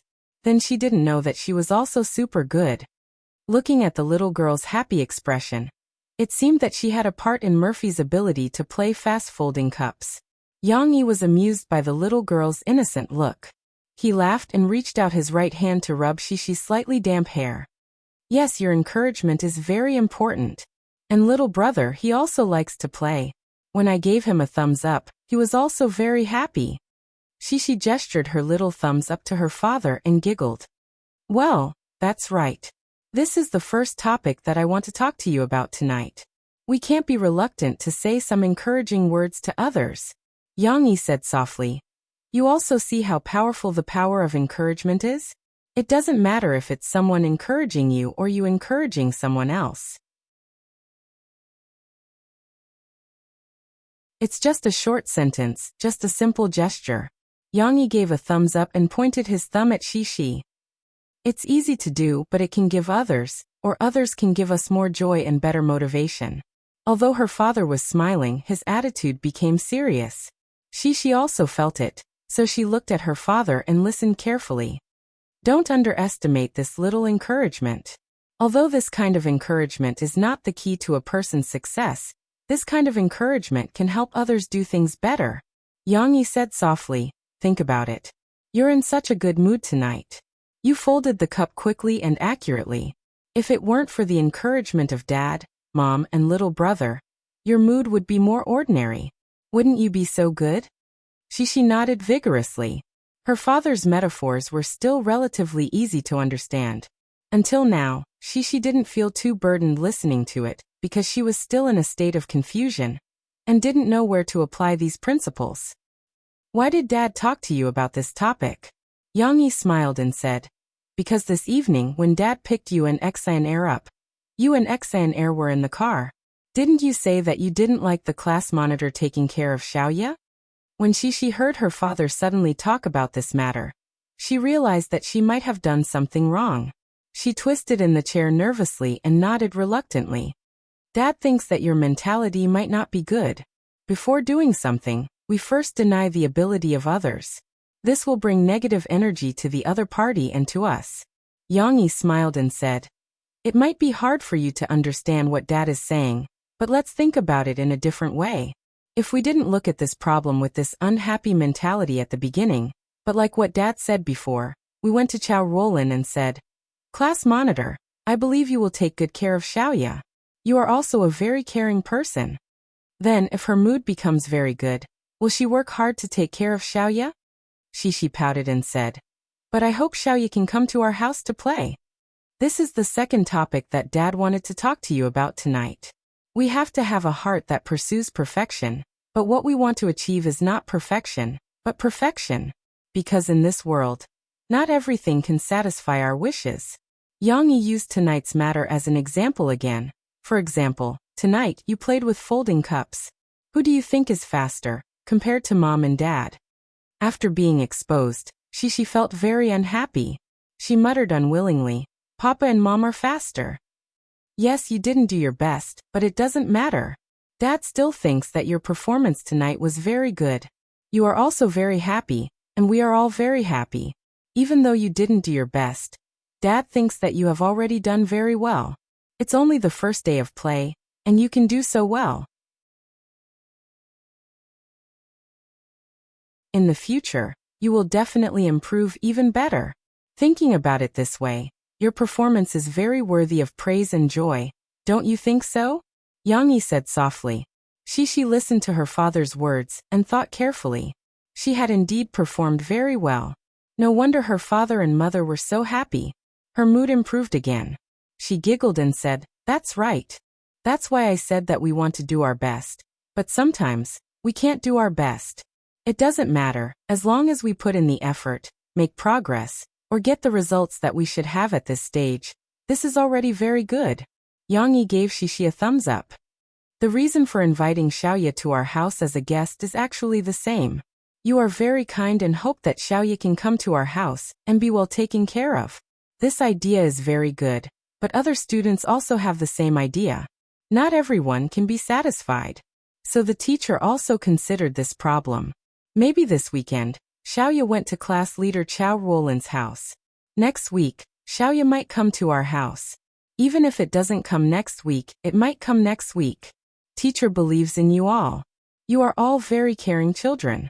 No matter whose house Xiaoya goes to, It will definitely have a good time. Yang Yi said softly. If Xiaoya comes to our house next week, will you also warmly entertain it? Of course. Shishi nodded vigorously and raised her voice. I want to give Xiaoya my room. This way, Xiao Guai and the others won't scare Xiaoya. Look, although Xiaoya didn't come to our house this weekend, which isn't perfect, if it comes in the future, you will still be very happy, right? Yang Yi said softly.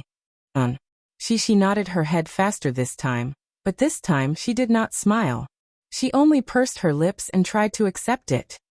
Then, if we don't have to be so depressed, we will happily congratulate Qiao Ruolin and encourage her, hoping that she will take good care of Xiaoya. The next time Xiaoya comes to our house, we will take better care of Xiaoya. Will you also be very happy?